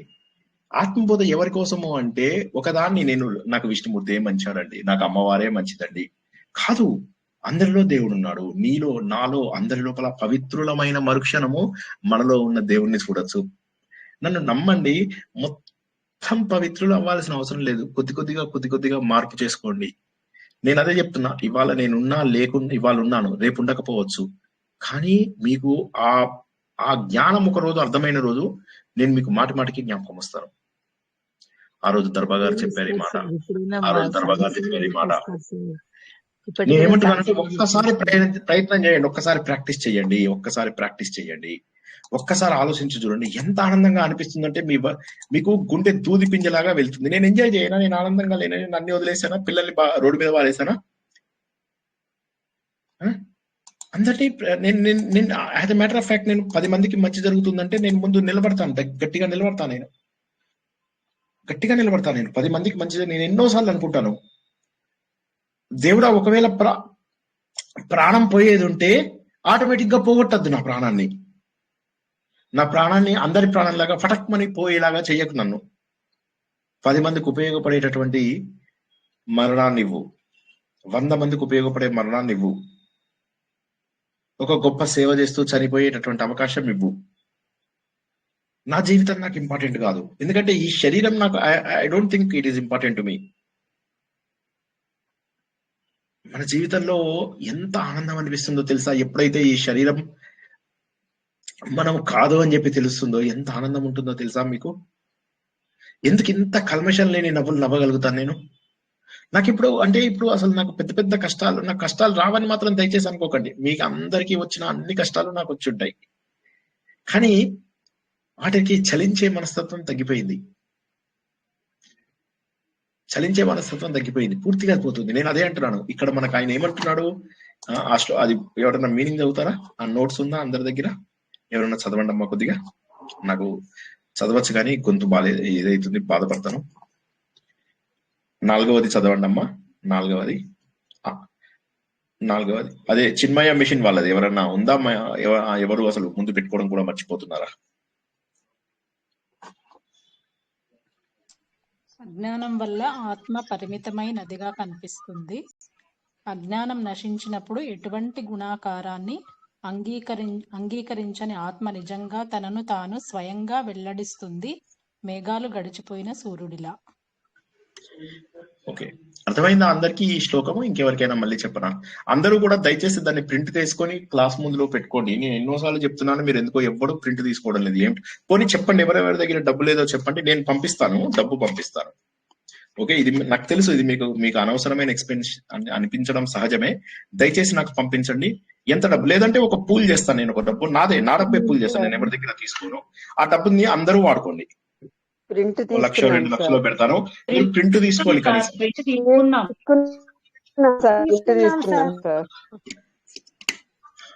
5వ చదవమ్మా, 5వ చదవండి. 5వ శ్లోకం, 5వ సారీ, నేను శ్లోకం చదువుతాను, మీరు ఇది చదవండి. ఎంత బ్యూటిఫుల్ గా ఉన్నాయి అసలు. ఇది చదువుతుంటేనే అసలు ఆనందం గుండెకు లోతుల్లోంచి వస్తుంది. అజ్ఞాన కలుషం జీవం జ్ఞాన అభ్యాసాత్ వినిర్మలం కృత్వా జ్ఞానం స్వయం నశ్యేత్ జలం కతకరేణువత్. మీనింగ్ చదవమ్మా. నిరంతర జ్ఞాన సాధన చేయడం వల్ల అజ్ఞానంతో కళంకితమైన ఆత్మ జీవాత్మ శుద్ధి అవుతుంది మరియు తర్వాత స్వయంగా అదృశ్యమవుతుంది. బురద నీటిని శుభ్రపరిచిన తర్వాత కటక గింజ పొడి స్థిరపడినట్లు.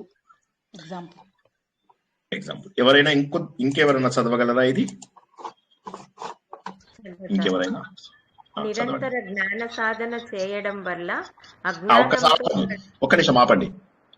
ఇప్పుడు నిరంతరము జ్ఞాన సాధన. ఇప్పుడు జ్ఞాన సాధన అంటే ఏంటి ఒక్కసారి ఆలోచించండి.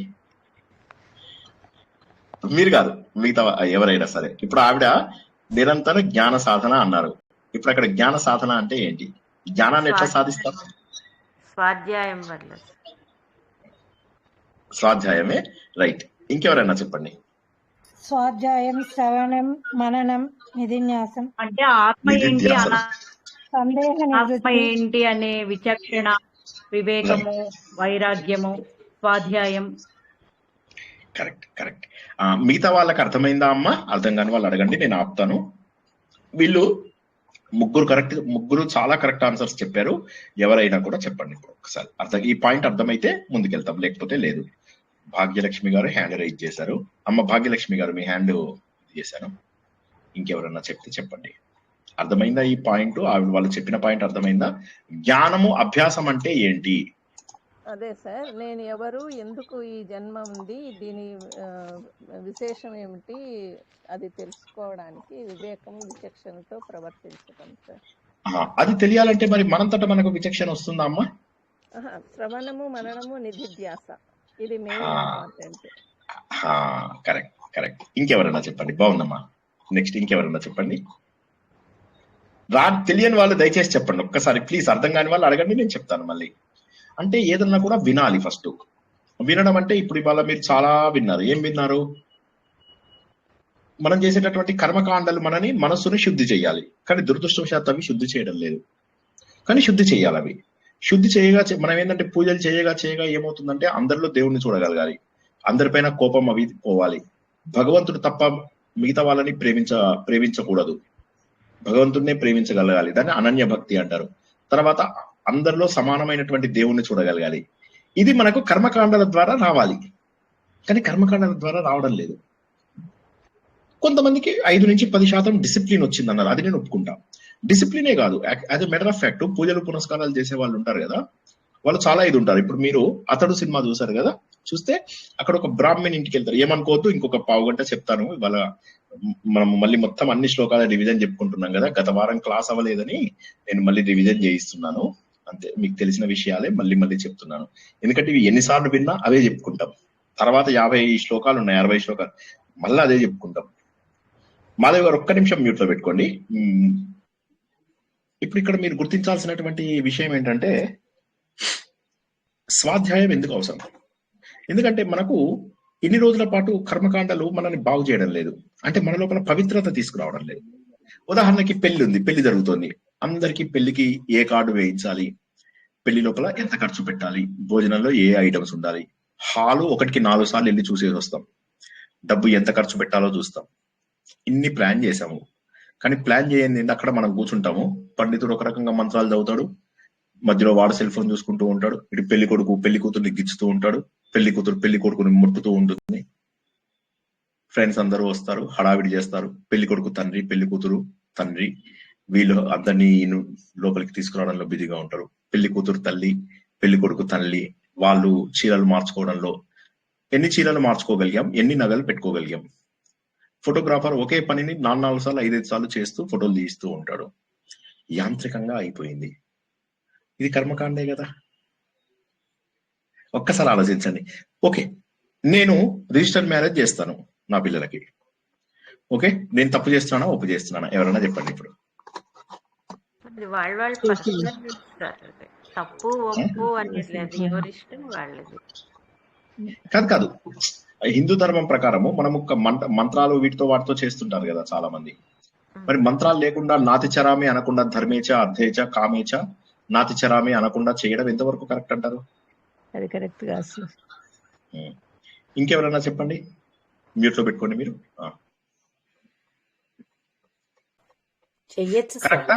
పద్ధతిగా. ఆ 2 మనసులో సాక్షి సనాతన ధర్మం మనస్సాక్షిగా చేసుకుంటే చేసుకోవచ్చు సార్, అలాగా కూడా. ఓకే, ఇంకెవరైనా? ఆ మంత్రాలు చేసి పెళ్లి చేసినంత మాత్రాన ఎన్ని నిలబడుతున్నాయి సార్ ఇప్పుడు? అది ఓకే, కానీ మీరు ఆ మంత్రాలు చేస్తున్నప్పుడు వీళ్ళలో ఎవరు శ్రద్ధ పెడుతున్నారో నాకు చెప్పండి. ఎవరు ఎవరైనా మీరు కానీ పెట్టట్లేదండి, ఎవరు పెట్టట్లేదు. ఎవరి హడావుడి ఆళ్ళదే, ఎవరి చూపులు ఆళ్ళదే, ఎవరి గోల ఆళ్ళదే. వీడియో రైట్ వాడు ఇది పెడతారు సార్ చూపులని. ఫోటోలు కరెక్ట్ వాళ్ళు ఫోటోల కరెక్ట్. కోసం కాబట్టి ఇచ్చేస్తారు. కర్మకాండలు అనేటటువంటివి మనల్ని సరైన దారికి తీసుకెళ్ళవు. కాబట్టి జ్ఞానాన్ని అభ్యాసం చేయాలి. ఇప్పుడు దురదృష్టవశాత్తు ఏమైందంటే కర్మకాండలు మనని దూరంకి తీసుకెళ్లడం లేదు. కాబట్టి ఇప్పుడు ఆవిడే మాధవి గారు చదవండి అమ్మా. మాధవి గారైనా ఇందాక చదివింది అవును సార్.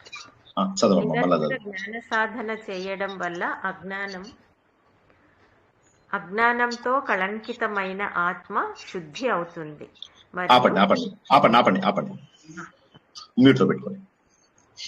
ఇది కొద్దిగా ఈ శ్లోకాన్ని అందరూ కూడా ప్లీజ్, నేను మళ్ళా చెప్తున్నాను, పైసలు లేని వాళ్ళు నాకు చెప్పండి, నేను డబ్బులు ఇస్తాను, ప్రింట్ తీసుకోండి. తీసుకున్న వాళ్ళ సంగతి తీసుకునే వాళ్ళ గురించి. జీవితంలో ఒకే ఒక్క అవకాశం. ఆత్మబోధ ఈస్ ద సింప్లెస్ట్, చాలా సులభమైనటువంటిది. నేను ఉపదేశ సారం అప్పుడు ఏమన్నాను, మీకు కష్టపెడుతున్నాను అన్నాను. మళ్ళీ తర్వాత మీకు ఇది చెప్పాను, దశశ్లోకి చెప్పాను, చాలా కష్టపెట్టాను. ఇది చాలా సులభం అని చెప్తున్నప్పుడు ఇది కూడా మీరు ప్రాక్టీస్ చేసుకోకపోతే ఎట్లా? చిన్మయ మెషిన్ వాళ్ళవి ఇంటర్నెట్ లో 100 వీడియోస్ ఉన్నాయి. టైం ఉన్న వాళ్ళు అవి చూడండి. నా వీడియోలు రోజు ముఖం చూసి ముత్తెత్తిందంటే ఇది కొని వెళ్ళండి. చిన్మయ మెషిన్ వి చూడండి ఎన్ని ఉన్నాయో. దయానందాశ్రమం వాళ్ళవి చూడండి, శివానందాశ్రమం వాళ్ళవి చూడండి. ఇంటర్నెట్ లో జ్ఞాన యోగంలో అద్భుతమైనటువంటి సందేశాలు అందుతూ ఉన్నాయి. మా తత్వ విధానంద గారివి చూడండి. కాబట్టి ఇక్కడ అభ్యాసం చేయడం వల్ల ఏం జరుగుతుందని చెప్పింది ఆవిడ. అప్పటి వరకు అజ్ఞానంతో కలంకితమైనటువంటి ఆత్మ కలంకితం అవడం ఏంటి? ఆత్మ ప్యూర్ గా ఉంటుంది కదా. అంటే ఆత్మ కలంకితం అవ్వలేదు, ఆత్మ చుట్టూరా ఇదైపోయింది ఒక వజ్రం. ఈ వజ్రం చుట్టూరా ఏమైపోయిందంటే అంత చెత్త పేరుకుపోయింది. ఎప్పుడైతే నువ్వు చదువుకుంటావో, జస్ట్ చదువుకోవడం వల్ల, స్వాధ్యాయం, శ్రవణం, మననం, నిధిధ్యాసనం చేయడం ద్వారా ఇదంతా ఎగిరిపోతుందా? అదేంటండి, ఏ మంత్రం చేస్తే పోతుందండి, ఏ పూజ చేస్తే పోతుందండి, ఏ అభిషేకం చేస్తే పోతుందండి? ఏవి చేయక్కర్లా, స్వాధ్యాయం చేస్తే చాలు. సత్యం తెలుసుకున్న మరుక్షణము మనకు అజ్ఞానం తొలగిపోతుంది. ఇది గుర్తుంచుకోండి అందరూ. సత్యం తెలియడం అంటే ఏంటి? మళ్ళొకసారి, కళలో ఉన్నా నేను, కళలో ఉన్నప్పుడు అదే సత్యం అదే నిజం అనుకుంటూ ఉన్నాను. పులులు వెంటబడుతున్నాయి, సింహాలు వెంటబడుతున్నాయి, శత్రువులు వెంటబడుతున్నారు, కొడుతున్నారు, బంగ్లా మించి పడిపోతున్నాను. ఏం చేస్తే బాగుంటుందండి? ఎన్ని అభిషేకాలు చేయాలి ఇప్పుడు నేను స్వప్నం లోపల? మెలకు తెచ్చుకుంటే చాలండి, మెలకు తెచ్చుకుంటే చాలు. హిందూ ధర్మం నమ్మేది ఇదొక్కటే పాయింట్. ఇదే వేద సారం. వేదంలో ఉన్నటువంటి ఇది ఒకటే, మెలకువ తెచ్చుకోమని అంటున్నారు. కాబట్టి ఇప్పుడు ఆవిడ చదివినట్టుగా చదవమ్మా, తర్వాత ఏందదు. ఒక్క నిమిషం. ఆత్మ శుద్ధి అవుతుంది మరియు తరువాత స్వయంగా అదృశ్యం అవుతుంది. బురద నీటిని శుభ్రపరిచిన తర్వాత కటక గింజ పొడి స్థిరపడినట్లు. కరెక్ట్. పూర్వకాలం లోపల మనం ఆలం అనేటటువంటి దాన్ని నీళ్ళలో వేయగానే ఏమయ్యేది? అదే అప్పట్లో మనం ఫిల్టర్స్ అవి కాదు, అదే ఏం చేసేది, ఆటోమేటిక్ గా చెత్తనంతా తీసుకెళ్లి తను కూడా మాయమైపోయేది. సో జ్ఞాన మార్గం అనేది ఏం చేస్తుందంటే, జ్ఞానం అనేటటువంటి ఒక మార్గం, అదొక పడవ మనల్ని ఒడ్డు దాటించేసి ఆ పడవ కూడా మాయమైపోతుంది. ఒకసారి ఒడ్డు దాటిన తర్వాత పడవ ఎందుకు ఇంకా మనకు? గోడ దూకడానికి నిచ్చెన అవసరం. గోడ దూకేసి దూకడానికి రెడీ అయిపోయావు, దూకేసావు, ఇంకా ఈ నిచ్చెన ఎందుకు?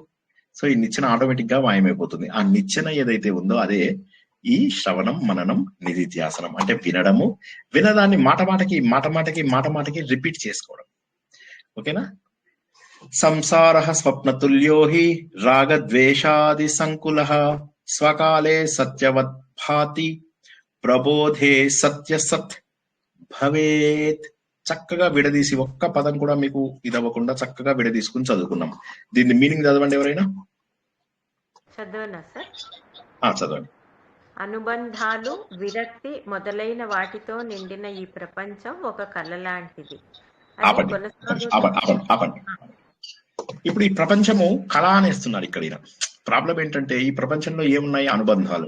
ఇదేనా మనం ఇవాళ మొత్తం తెలుసుకున్నది? ఎస్ఆర్ నో చెప్పండి. ఇవాళ మనము ప్రవచనం ప్రారంభం చేసుకున్నప్పటి నుంచి కూడా మనం ఏమని తెలుసుకుంటున్నాము? మనకు మనవాళ్ళు, మనవరాళ్ళు, పిల్లలు, బంధాలు, ఇవన్నీ తెలుస్తున్నాయి. వీళ్ళందరినీ వదలలేనటువంటి నా చిట్టి తల్లి, నా చిట్టి తండ్రి, నా బంగారం, నా బంగారి అనుకుంటూ మనవళ్ళు, మనవరాళ్ళు, ముని మనవరాళ్ళు, వాళ్ళందరిపైన అలా పెంచుకుంటూ పోతున్నాం.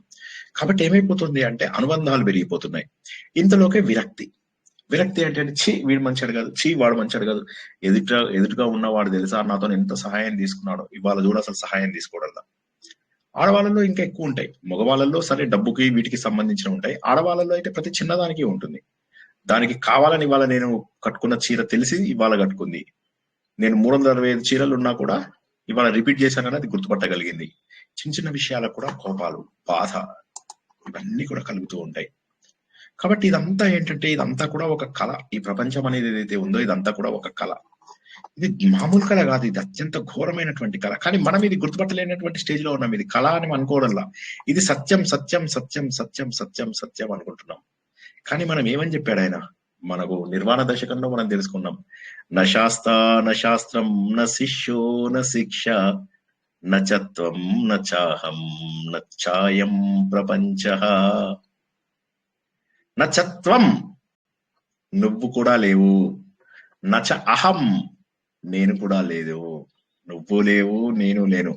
నచ అయం ప్రపంచ ఈ ప్రపంచం కూడా లేదయ్యా, ఈ ప్రపంచం కూడా లేదు.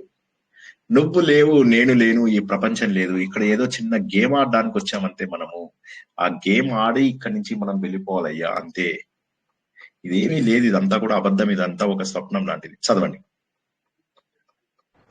అది కొనసాగుతున్నంత కాలం అది వాస్తవంగా అనిపిస్తుంది, కానీ మేల్కొని ఉన్నప్పుడు అది అవాస్తవంగా కనిపిస్తుంది.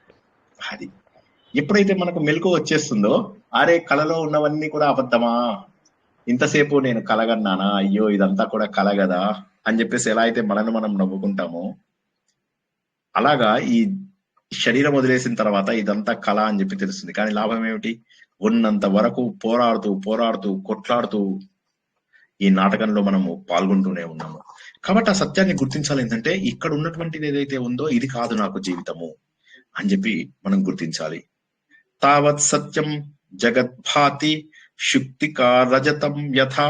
చూడండి, శుక్తికా రజతం యథా యావత్ న జాయతే బ్రహ్మ సర్వ అధిష్టానం అద్వయం. ఇంతవరకు మనం గత వారం తెలుసుకున్నాం. యావత్ సత్యం జగత్ భాతి శుక్తి కా రజతం యథా. ఒకసారి అది మీనింగ్ చదవండి. ఇది కూడా గత వారం తెలుసుకున్నది కాబట్టి. ఈ సమస్త సృష్టికి ఆధారమైన బ్రహ్మను సాకారం చేసుకోనంత వరకు జగత్ సత్యంగా కనిపిస్తుంది. ఒక్క నిమిషం ఆపండి ఇక్కడ. ఇది ఫస్ట్ లైన్. ఫస్ట్ లైన్ లో ఏం చెప్తున్నాడు? మరి శ్రీనివాస్ గారు మీరు చెప్పింది మేము ఒప్పుకుంటాం, కాకపోతే ఎదురుగా ఉన్నది తప్పంటారా? ఎదురుగా కంప్యూటర్లో మీరు కనిపిస్తున్నారు తప్పంటారా? చెప్పండి. ఎదురుగా నా వస్తువులు కనిపిస్తున్నాయి తప్పంటారా? మీరు అంటున్నారు ప్రపంచం నువ్వు లేవు, నేను లేను, ప్రపంచం లేను అంటున్నారు. గురువు లేడు, శిష్యుడు లేడు, శాస్త్రం లేదు. ఇందాక అనుకున్నాం కూడా అది నిర్వాణ దశకంలో. మరి అలాంటప్పుడు వీళ్ళు లేరు, వాళ్ళు లేరు, అన్ని కనిపిస్తున్నాయి కదా. లేవని ఎట్లా అంటారు శ్రీనివాస్ గారు? మీరు మిమ్మల్ని మేము నమ్ముతున్నాం కదా అని నోటికి వచ్చిన మాటలు మాట్లాడతారా మీరు? దానికి ఆయన జవాబు ఇప్పుడు ఆమె మాధవి చదివినట్టుగా ఉంది. ఏమని? ఈ సమస్త సృష్టికి ఒక పరబ్రహ్మ ఆధారం ఉన్నాడు, ఒకడే. అది కులం లేదు, మతం లేదు, జాతి లేదు. జాతి అంటే మనుష్య జాతి, పశువుల జాతి, పక్షుల, దాన్ని జాతి అంటారు. లింగ భేదం లేదు, ఏమీ లేదు. అందరికీ కూడా ఒకడే దేవుడు. అతడిని మనము గుర్తించే వరకు, అతడిని మనం అర్థం చేసుకునే వరకు కూడా ఈ జగత్తు సత్యం లాగా అనిపిస్తుంది. ఇక్కడ ఆపుతున్నాను, మళ్ళీ ఒకసారి వినండి జాగ్రత్తగా. సత్యం కనిపిస్తుంది నాకు. దాని మీనింగ్ ఏంటంటే నాకు ఇంకా దేవుడు అర్థం కాల, ఇంకా నాకు ఇక్కడ అన్ని కనిపిస్తున్నాయి, నాకు ఇది అర్థం కాల. నాకు ఇంకా అక్కడ మా చుట్టాలు వాళ్ళు కనిపిస్తున్నారు, అయితే నీకు జగత్ అర్థం కాల. అక్కడ ఒక గ్యాంగ్ పారాయణం చేస్తున్నారు, నేను పారాయణం చేయలే, అయితే నీకు జగత్ అర్థం కాల. జగత్ అర్థం కాలేదు, జగత్ అర్థం కాలేదు, జగత్ అర్థం కాలేదు. ఎప్పుడు అర్థం అవుతుంది జగత్తు అంటే? అరే ఇదంతా కూడా భ్రమణ. నిన్నగాక మొన్ననే కదా నేను పుట్టింది, పెరిగాను, కాలేజీకి వెళ్ళాను, ఉద్యోగం చేశాను, పెళ్లి చేసుకున్నాను, పిల్లలు, బంగళా, ఆస్తులు. నా ముఖం నేను అద్దంలో చూసుకున్నాను, నన్ను నేను గుర్తుపట్టలేకపోతున్నాను. ఎవరు ఈ ముసలి వ్యక్తి? అర్థం కావడం లేదు. శరీరం అంతా ముడతలు పడిపోయింది, తెల్లటి గడ్డం కనిపిస్తూ ఉంది, తెల్లటి మీసాలు కనిపిస్తూ ఉన్నాయి. నాకు ఇంకా కూడా ఆశ్చర్యం, నేను పెద్దవాడిని అయ్యాని అని. ఇంతలోకే మా అబ్బాయి వచ్చి పక్కన నిలబడి డాడీ అన్నాడు. అనగానే అప్పుడు నాకు అర్థమైంది నేను పెద్దవాడిని అయ్యాను అని చెప్పి. మెట్రో రైలు ఎక్కుతాను, ఎక్కగానే నేను ఇంకా ఏదో కాలేజ్ స్టూడెంట్ అనుకుంటూ ఉంటాను. అనుకునే లోపల నేను రాగానే అప్పటిదాకా సీట్లో ఓల్డ్ అదే సీనియర్ సిటిజన్ షీట్ లో కూర్చున్నటువంటి అబ్బాయిలు అమ్మాయిలు దబదబా లేచి అంకుల్ కూర్చోండి అని చెప్పేసి అంటారు. అప్పుడు నాకు అర్థమైంది నేను పెద్దవాడిని అయిపోయానని. నేను పెద్దవాడిని అయిపోయాను అంటే శరీరంలో మార్పు వస్తుంది, శరీరము క్షీణిస్తుంది, శరీరము నశిస్తుంది. శరీరం పుట్టింది, శరీరం ఉన్నది, శరీరం పెరిగింది, శరీరం మార్పు చెందింది, శరీరము క్షీణించింది, శరీరము నశిస్తుంది. అంటే నేను 5 దశలు దాటి ఉన్నాను. ఇప్పుడు నేను 6వ దశలోకి ప్రవేశిస్తున్నాను. కాబట్టి వీటన్నిటికీ అంటే నేను చనిపోతే ఏమైపోతాను అంటే వీటన్నిటికీ అతీతంగా ఏదో ఉంది శక్తి. నేను వెళ్ళిపోయిన తర్వాత ఈ ప్రపంచం ఏమవుతుంది? కాబట్టి వీటన్నిటికీ కూడా కారణం ఉంది. ఇన్ని కోట్లాది గెలాక్సీలు ఎలా ఉన్నాయి? తెలిసిన ప్రపంచం, తెలియని ప్రపంచం, తెలిసింది గోరంత అయితే తెలియంది కొండంత. ఎవరున్నారు వీటన్నిటి వెనక? అవును, కరెక్టే, పరబ్రహ్మ. ఇప్పుడు నాకు అర్థమవుతుంది, నేను శాశ్వతంగా ఉంటాను, నేను దేహాన్ని కాదు. ఈ ఆలోచన స్వాధ్యాయం. ఇలా ఆలోచించాలి. గమ్మత్తైన విషయం ఏంటంటే ఇది కేవలం హిందూ ధర్మంలోనే కాదు, ఫిలాసఫర్స్ కూడా ఇలాగే ఆలోచించారు. ఫిలాసఫర్స్ అందరూ కూడా వాళ్ళు ఇలాగే ఆలోచించారు. మనం సోక్రేట్స్ కథ చెప్పుకున్నప్పుడు ఏమనుకున్నాం? గురుగారు మిమ్మల్ని ఏం చేయమంటారు? మిమ్మల్ని ఉరి తీసిన తర్వాత పాతి పెట్టాలా లేకపోతే కాల్ చేయాలా? మీకు హిందూ సంస్కృతి ప్రకారం కాల్చడం కూడా మీకు ఇష్టం కదా. ఆయన అంటాడు, ముందు నన్ను పట్టుకో చూద్దామంటాడు. అంటే నేను అనేది ఆత్మని, నేను శరీరాన్ని కాదు అని. ఆయన శిష్యుడు ప్లేటో కాదు, క్రేటో KRETO. ఆయన వచ్చి అడుగుతాడు, గురువు గారు ఒక్కసారి మీరు సారీ చెప్పండి, మీకు విష ప్రయోగం ద్వారా ఏదైతే మీకు మరణశిక్ష విధించారో ఒక్కసారితోని వాళ్ళు ఆపేస్తారు. ఆయన అంటాడు, నన్నెవర్రా చంపేది? నన్నెవరు చంపుతారు? విషమియ్యని, శరీరం పోతుంది, నేనుంటాను. సో ఇది ఎంత గట్టి నమ్మకం ఆలోచించండి ఒకసారి. చివరికి ఆయనకి నీ చివరి కోరిక ఏంటి అని అడిగారు. అడగగానే ఆయన అన్నాడు, బయట ఒక అతను అద్భుతమైన మ్యూజిక్ ఇన్స్ట్రుమెంట్ వాయిస్తున్నాడు, అతను ఒకసారి లోపలికి రమ్మనండి అంటాడు. లోపలికి వచ్చిన తర్వాత అది ఎలా వాయించావు అని అంటాడు. అతను వాయించిందంతా చూస్తాడు, అదంతా వింటాడు, తను కూడా వాయిస్తాడు. 1.5-2 గంటల పాటు సాధన చేసి ఒక స్థాయి వరకు వచ్చి సంతోషంగా చేసి వాడికి దండం పెట్టి పాదాభివందనం చేసి, నువ్వు నా గురువువి అని చెప్పి అతనికి ఇచ్చేసి తను అంటాడు, ఇప్పుడు నాకు విషయం ఇచ్చేయండి అంటాడు. అతను అంటాడు, నువ్వు చనిపోతావని తెలిసి ఎన్నో కోరుకోవచ్చు, కానీ నేర్చుకోవడానికి ఎందుకు ప్రాధాన్యత ఇచ్చావు అంటే 99.9% జనాలలో నేర్చుకోవాలనే కోరిక ఉండదు, బండ జీవితాలని కొనసాగించాలి అని ఉంటుంది. నేర్చుకోవాలి అనే ఒకే ఒక ఆలోచన వచ్చిన మరుక్షణం మనుషుల జీవితాలు మారిపోతాయి. ఆయనను ఒక్కసారి ఆలోచించండి. దీని మీద మరణ శిక్ష ఇంకా అయిపోయింది, ఇంకో కొద్దిసేపటి లోపల ఆయన ఎటువంటి స్టేజ్కి వెళ్ళబోతున్నాడు. అటువంటిది ఆయన మరణాన్ని కూడా భయపడకుండా, మరణాన్ని కూడా లెక్క చేయకుండా ఎలా ఎదురు చూస్తున్నాడు ఆయన, కొత్త విషయం నేర్చుకోవాలి, కొత్త విషయం నేర్చుకోవాలి అని. ఇది కాదా జీవితం?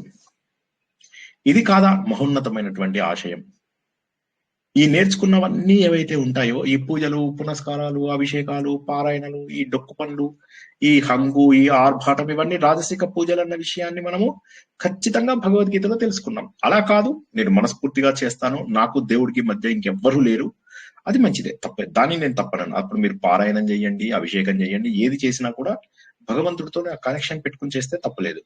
కానీ మనం చేసేటటువంటి ఈ గోవింద, గుంపు గోవింద యాక్టివిటీస్ వల్ల మనం భగవంతుడికి దూరం అయిపోతాం. దూరమైనప్పుడు అవి రాజసిక పూజల ద్వారా మనం చేసిన వాటికి మంచి ఫలితం రాదు. ఇవి వచ్చే జన్మ కూడా ట్రాన్స్ఫర్ అవ్వవు. వచ్చే జన్మలో కుక్క జన్మ వస్తుందో గ్యారంటీగా రావచ్చు, చీవ జన్మ రావచ్చు, దోమ జన్మ రావచ్చు. ఎందుకంటే కర్మకాండలలో ఇంత పుణ్యం వస్తే ఇంత పాపం కూడా వస్తుంది.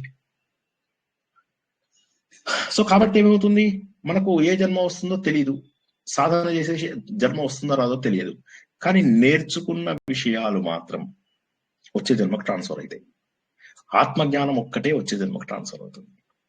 మీరు ఎప్పుడు కొన్ని కోట్ల జన్మలకు సంపాదించుకోలేనటువంటిది మనం అందరం కూడా ఈ జన్మలో సంపాదించుకుంటున్నాం అన్న విషయాన్ని గుర్తు తెచ్చుకోండి అందరూ. ఇది సంపాదించుకుంటే వచ్చే జన్మలో ఇక్కడి నుంచి ప్రారంభిస్తాం. గుంపు యాక్టివిటీస్ మానండి. నాకు ఎన్నోసార్లు అనిపిస్తుంది తెలుసా, మీ అందరినీ తీసుకెళ్లి ఒక ఊరుకు తీసుకెళ్లి ఒక వారం రోజుల పాటు ఒక ఈత వరకే పట్టుకొని చేతి లోపల అందరినీ వరుసగా మీతోనే ఒక వారం రోజుల పాటు క్రమశిక్షణ నేర్పియాలి. అని నేర్పించండి సార్. పొద్దున్న మెడిటేషన్ నుంచి రాత్రి వరకు, అప్పుడు ఈత వరకే యూజ్ చేస్తుంటే అప్పుడు తెలుస్తుంది అనమాట ఒక్కొక్కరికి, అమ్మో ఇంత క్రమశిక్షణ అవసరమా మాకు జీవితంలో, ఎలాగో ఏమీ తెలియకుండా ఎందుకు ఎలాంటి జీవితాన్ని బతుకుతున్నాము, ఈ ఒక్కటే కదా మనం పట్టుకెళ్ళేది అనేటటువంటి మహోన్నతమైనటువంటి విషయాన్ని తెలుసుకుంటాం. ఒక్కసారి ఆ శ్లోకంలో ఎంతవరకు వచ్చాం మనం? ఒక్కరోజు చాలు సార్, వారం వద్దు సార్ మమ్మల్ని. ఒక్కసారి ఎక్కడ దాకా ఒక్కరోజు చదివాం మనం? కొట్టండి సార్, వారం కొట్టకండి సార్, తట్టుకోలేము. ఇక్కడ తట్టుకోలేకపోతే అక్కడ పైన చిత్రగుప్తుడు రెడీ ఉన్నాడు. అరే ఎవరు అదే చిత్రగుప్త ఎవరు వచ్చిండురా అంటే, అదే శ్రీనివాస్ స్టూడెంట్స్ వచ్చిందంటే, జర నూనె టెంపరేచర్ ఎక్కువ చేయి, వారి కొద్దిగా ఎక్కువ చేయి, నూనె టెంపరేచర్ ఎక్కువ చేయి, 500,000 సరిపోదు. ఆయన శ్రీనివాస్ ఎన్నిసార్లు చెప్పినా ఇంటలేరు వీళ్ళు, జర టెంపరేచర్ పెంచు అంటే, మీరేమో ప్రతివారము చూస్తున్నాను ఎంతసేపు కూడా మిరపకాయ బజ్జీలే వేయిస్తున్నారు. ఆయన మిరపకాయ బజ్జీలు ఏంటి, కమాన్ ఈ రోజు మనము పకోడీలు చేసుకుని తిందాం, కమాన్ డోంట్ వరీ దేర్ అని చెప్పేసి ఆయన ఇద్దరు కృష్ణలాగా శోభనోబులాగా మాట్లాడుకుంటే ఆ నూనెలో వేయిస్తారు. సో దాని బదులు ఈ ఈత బరికేదే బెటరు. ఒక్క నిమిషం ఈ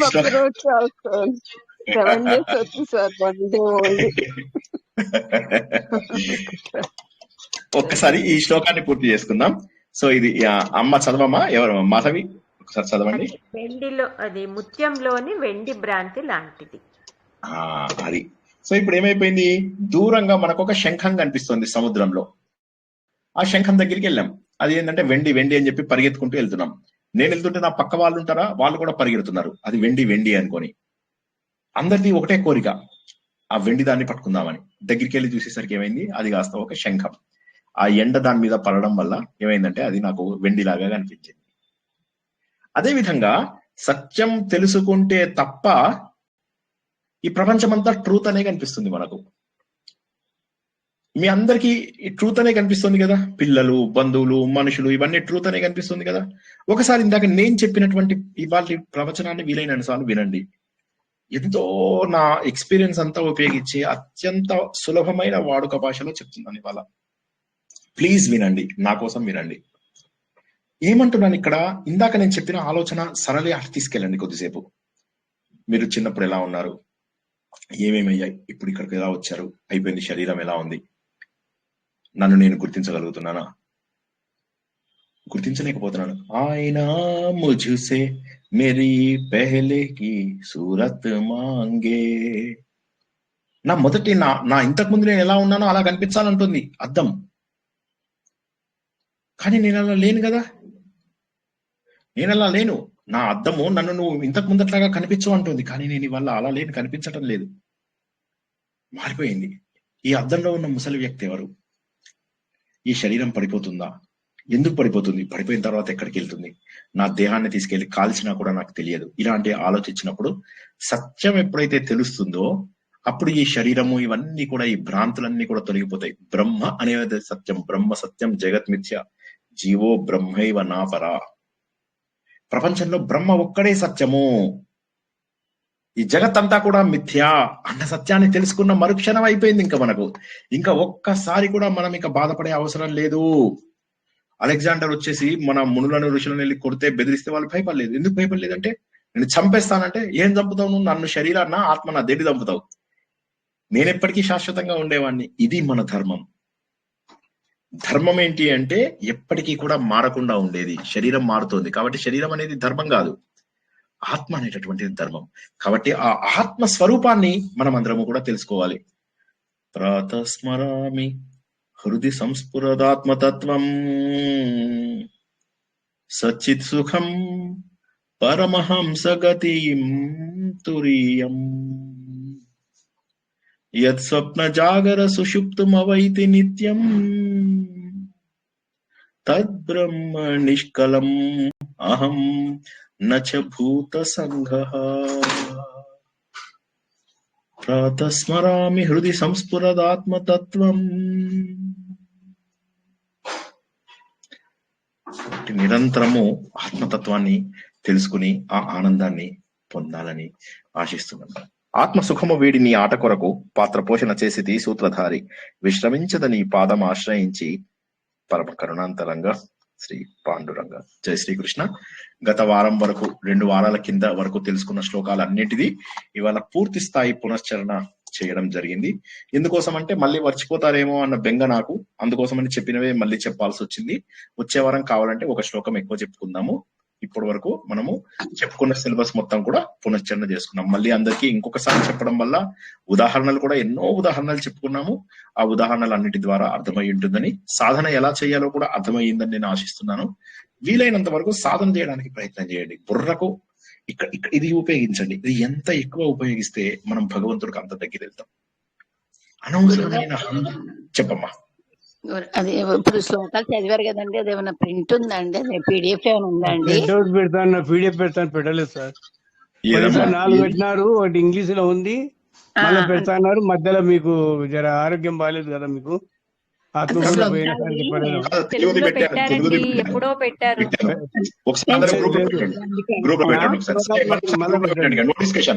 నోటిఫికేషన్ గ్రూప్ లో పెట్టండి ఒకసారి అందరూ. అమ్మా మీరు సూర్యకుమారి గారు, మీరు అన్నది ఏంటమ్మా? ఆ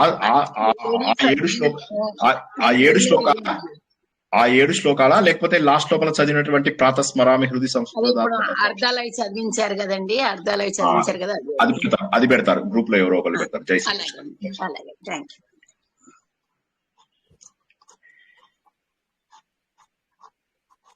ఇంకా నచ్చిందా? ప్రింట్అవుట్ తీసుకుంటాం సార్.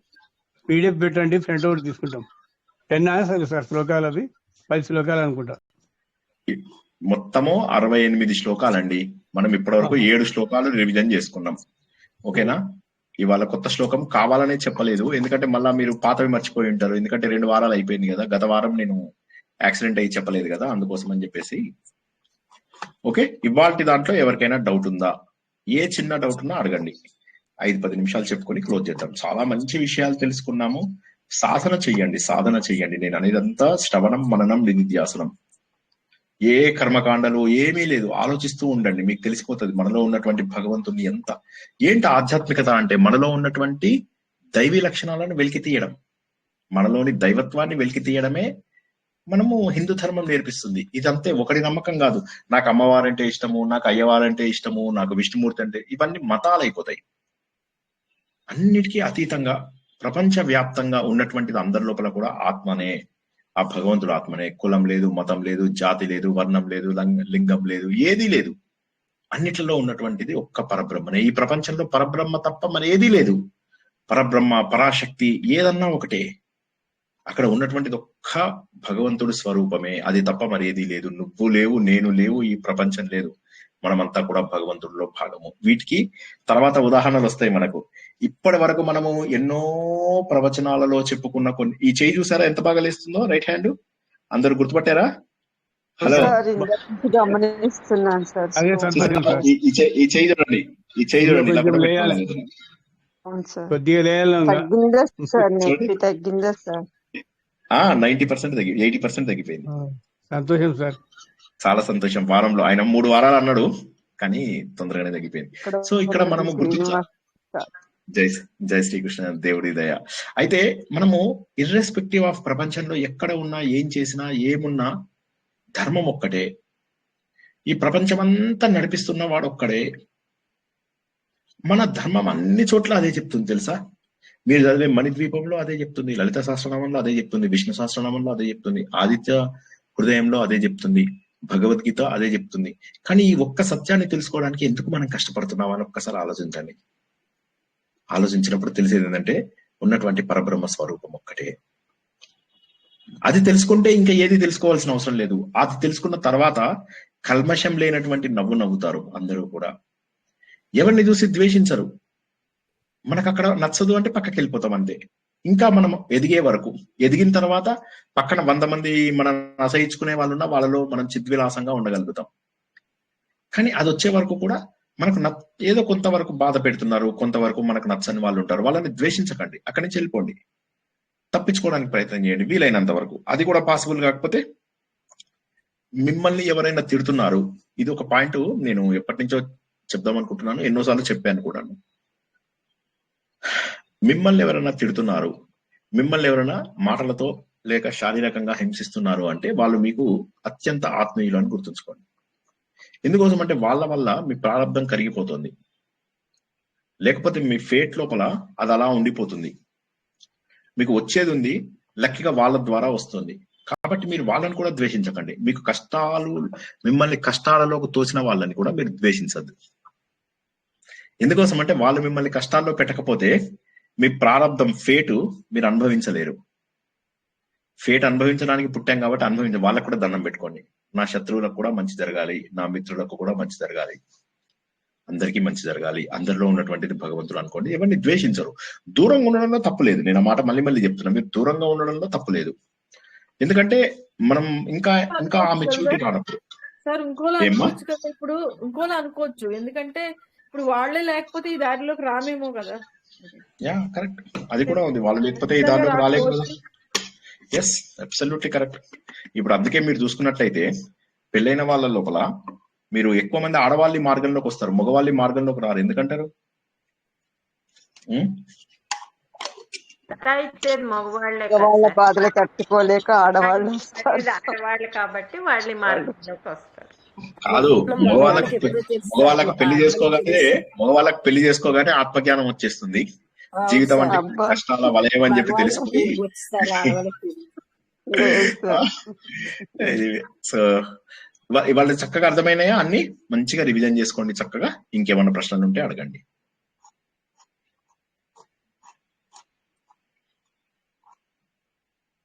వండర్ఫుల్, చాలా ఇది. రేపు మళ్ళీ మనకు ఆదిత్య హృదయం, అత్యద్భుతమైనటువంటి ఆదిత్య హృదయం రేపు మళ్ళీ మనకు రాత్రి 9 గంటలకు ఉంటుంది. ఆలోచన ద్వారా మాత్రమే భగవంతుడికి దగ్గర అవుతామని, స్వాధ్యాయం వల్ల మాత్రమే పరబ్రహ్మ మనకు కనిపిస్తాడని నేర్చుకున్నాం ఈరోజు. మరొకసారి చెప్తున్నాం, స్వాధ్యాయం ద్వారానే భగవంతుడు కనిపిస్తాడు. శ్రవణం, మననం, నిధిధ్యాసనం. ఇదే భగవద్గీతలో చెప్పారు, ఇదే భాగవతంలో చెప్పారు, ఇదే మనకు ఆదిత్య హృదయంలో తెలుసుకున్నాం, ఇదే విష్ణు సహస్రనామంలో తెలుసుకున్నాం, ఇదే లలిత సహస్రనామంలో తెలుసుకున్నాం. అన్ని చోట్ల తెలుసుకుంటున్నటువంటిది ఒక్కటే. కాబట్టి ఆలోచన, స్వాధ్యాయము చేస్తూ మనము భగవంతుని చేరుకుంటామని, పరబ్రహ్మ స్వరూపాన్ని చూసిన తర్వాత మనని మనము ఎంత స్పష్టంగా చూసుకుంటామో కూడా ఈ రోజు మనం తెలుసుకున్నాం. ఏ విధంగానైతే మబ్బులు పోయిన తర్వాత సూర్యుడు కనిపిస్తాడో అలా మనకు అంత క్లియర్ గా కనిపిస్తాము. ఆ స్థాయికి అందరూ చేరుకుంటారని ఆశిస్తూ ఈ రోజు ప్రవచనాన్ని ఇక్కడికి ముగించుకుంటున్నాం. పునర్దర్శనం రేపు రాత్రి 9 గంటలకు మన ఆదిత్య హృదయ ప్రవచనం ద్వారా. అంతవరకు కూడా అందరికీ శుభం భూయాత్, శుభరాత్రి, జై శ్రీకృష్ణ. జై శ్రీకృష్ణ సార్. జై శ్రీకృష్ణ సార్. జై శ్రీకృష్ణ సార్. జై శ్రీకృష్ణ. జై శ్రీకృష్ణ.